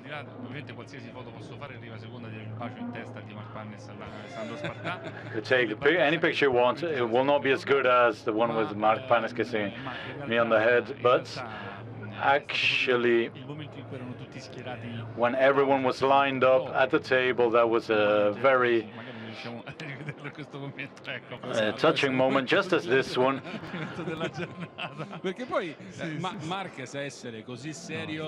We know that Mark Panes can be extremely serious, but he is also a very likable fellow, as you can see. I wouldn't like to hear criticisms from fans, however, who did not witness all this, because I'm sure they would immediately change their minds if they were to see this.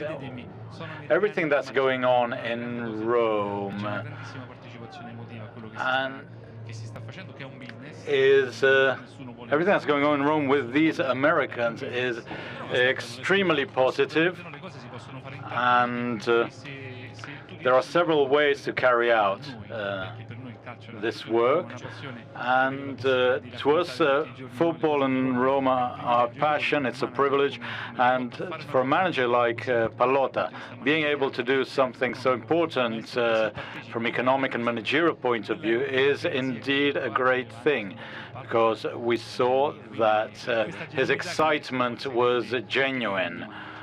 This is absolutely true, and may I remind you, this is open to the public from 3 p.m. to 8 p.m. at Salone delle Fontane at EUR. It will be possible for everyone to visit to see the scale model. And I would also like to tell our subscription fans, even on YouTube, that this project has been very involving. Even today was extremely involving, because we want to make everyone, from the very first to the very last, to feel part of the project. And at Trigoria, this is indeed the atmosphere that reigns. So let's see this scale model. So they're just about to come in, the fans, then. As you know, Alessandro, we're lucky to be here at 3 in the afternoon. We're in the front line, if you will. We've got the front seat looking to see what's going on here, but we were able to see the scale model an hour before everyone else, so we're quite privileged as Roma fans. But I think it's important for Roma fans to come and see here, because a lot has been said without actually seeing what's going on, and people have been saying, oh, I don't like it, or I don't think it's attractive. People can express their opinion when they come and see it, but actually having an opinion about it without coming to see it, I think, is not a bit out of line.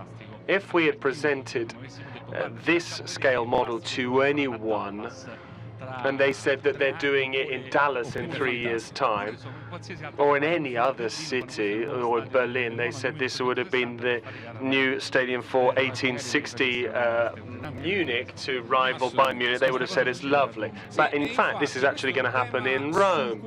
So this is something that Pallotta also said, and Panis as well. He said that often we believe that things like this can't come to pass in Italy, and often we're a bit critical of our own country, and we tend to actually punish ourselves and underestimate ourselves in certain circumstances. We often talk about bureaucracy and the slowness of bureaucracy, but an architect said that yes, there are issues with bureaucracy elsewhere. Right at the start of the event as well, he actually said that Pallotta said that the time frame was actually a lot less than he expected to begin with, and he thought that from a bureaucratic perspective things could have run a bit slower, but they actually, in his mind, moved quicker than he thought. So Perhaps from a cultural perspective, he thought it was more difficult.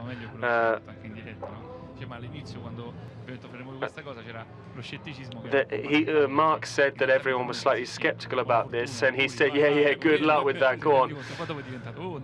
But then it became, okay, yeah, good, we're doing this. So I can't imagine the emotions we're going to feel once this is actually completed. We also spoke to Mauro Baldissoni, who's already seeing himself inside this stadium, and he's saying the more you see the pictures, the more you start to see what it's all about, the green area surrounding the stadium. The fact it's become a small city within the metropolis. We can see just what a great opportunity this is for Roma and for the city of Rome. There's everything there. There's a business park. Mr. Pallotta went to all the different details in the press conference. But as a Roma fan, it's an absolute dream to be able to play in a stadium like this, because every time we went to Bayern Munich, we were thinking, wow, this is amazing. We were looking at the game that it was red when Bayern Munich played there, and then it went to white and blue when 1860 Munich played there. But it's absolutely fantastic. But our stadium might actually have something on top of that with regards to infrastructure. I think that the neighborhood that will come about in Tor di Valle will really flourish due to this new arena, and from an environmental, both from an environmental, architectural, and infrastructural perspective. So it really is valuing an area of Rome which has been cast aside. We've really spoken about regeneration, I think is the term, David. Yes, regeneration would be the term. When this new site, this magnificent dream will be constructed that we've been dreaming about for a while now, I really think the Romans will start to look forward. We really are attached to the past and tradition, whereas this has actually been something which has perhaps held Rome back with regards to progressing in the future, because everyone says, you know, perhaps sort of sleepwalking a little bit. Yeah, absolutely, a little bit sleepy. But this has been a criticism that's been leveled against Rome in the past. So this sort of project goes beyond that, and that's why some people actually can't get their heads around it, perhaps, because it's such a modern way of thinking, such a futuristic view, that actually some people who think about our ancient history and tradition can't get their heads around it. But I think within a 2-year period, I think we'll be able to see the idea of integrating ancient times and the future, that no other city can boast like Rome. But I hope that these two concepts can be married together, and we can really use the resources to export Rome around the world to an even greater extent. I would now go to Sandro to find out what's going on with regards to the scale model, to see if the fans have started to come in.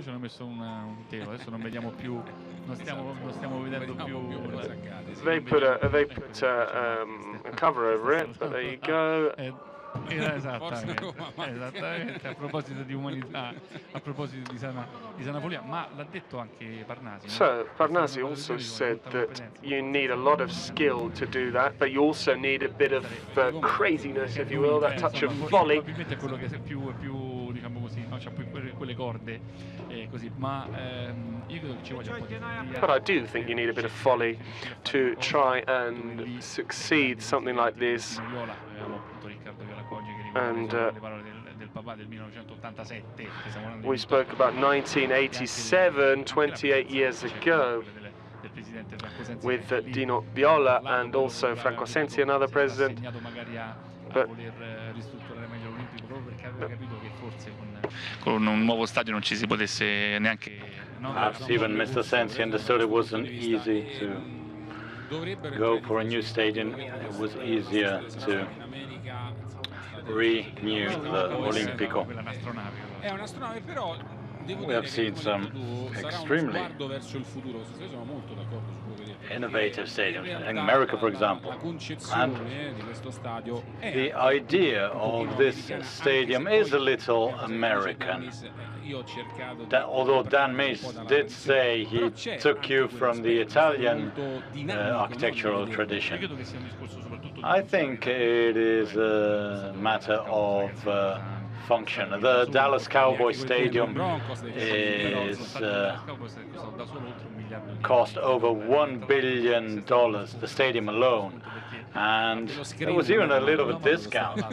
The screen wasn't bad there. The screen was cost $200 million, and to move it cost $20 million. Because I think they damaged it on the very first day. But what I found impressive is the Philadelphia Eagles stadium designed by Dan Mies. And when we were there, we saw a match against Inter last year. I was curious to understand how it worked. It was an exceptional stadium. It is designed in such a way to allow everyone who works in it to work in the best possible way. It really enhances all the aspects. It really makes a club team great. It gives it that extra kick. It gives you the idea of the approach of the club. It's like when you go to someone's house and you see how the house is kept. And it's a beautiful stadium.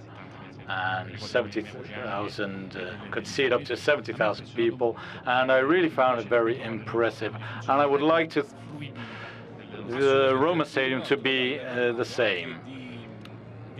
David, you also talked about work, and that's another important aspect which Mark Panis stressed on several occasions.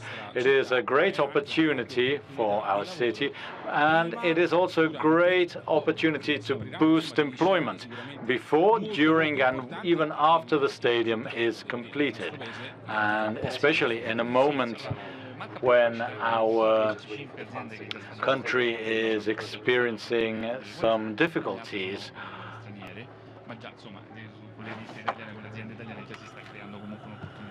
And there is a synergy from this point of view with Italian companies. The construction yard will require remarkable manpower, and so we're talking about thousands of jobs, and there will be daily jobs even once the stadium is opened, and construction will carry on with the business park and towers. And they could employ up to, some say, 10,000 people. I don't know about that, but it will be an extra element in Rome, something that we don't have now that will drive the city forward. The fans are beginning to walk in. As you can see, the venue is open until 8 p.m. I like to see fathers and sons walk in, because this stadium is here to stay, so it is good for children to see what their future house will be like. And you see how that the people are extremely interested. They are looking at the several venues.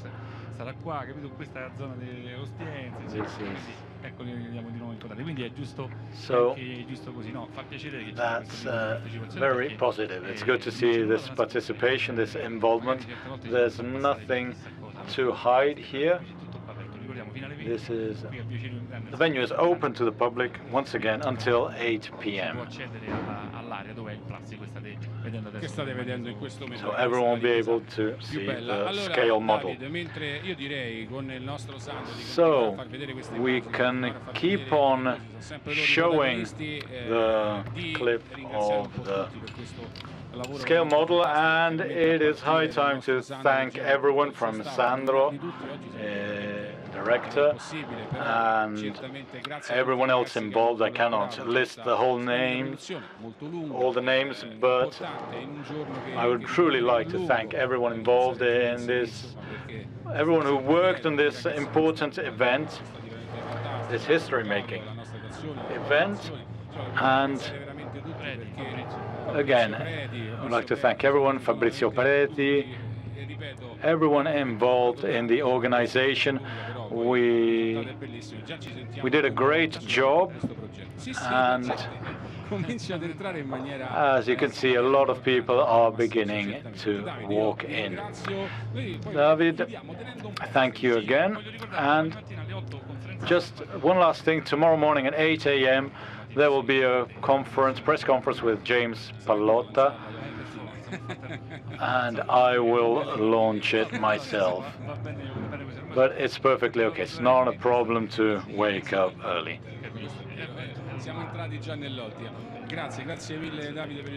Okay, thank you again, Davide, and I would like to thank all our viewers and everyone who followed us on YouTube. Thank you. Good day.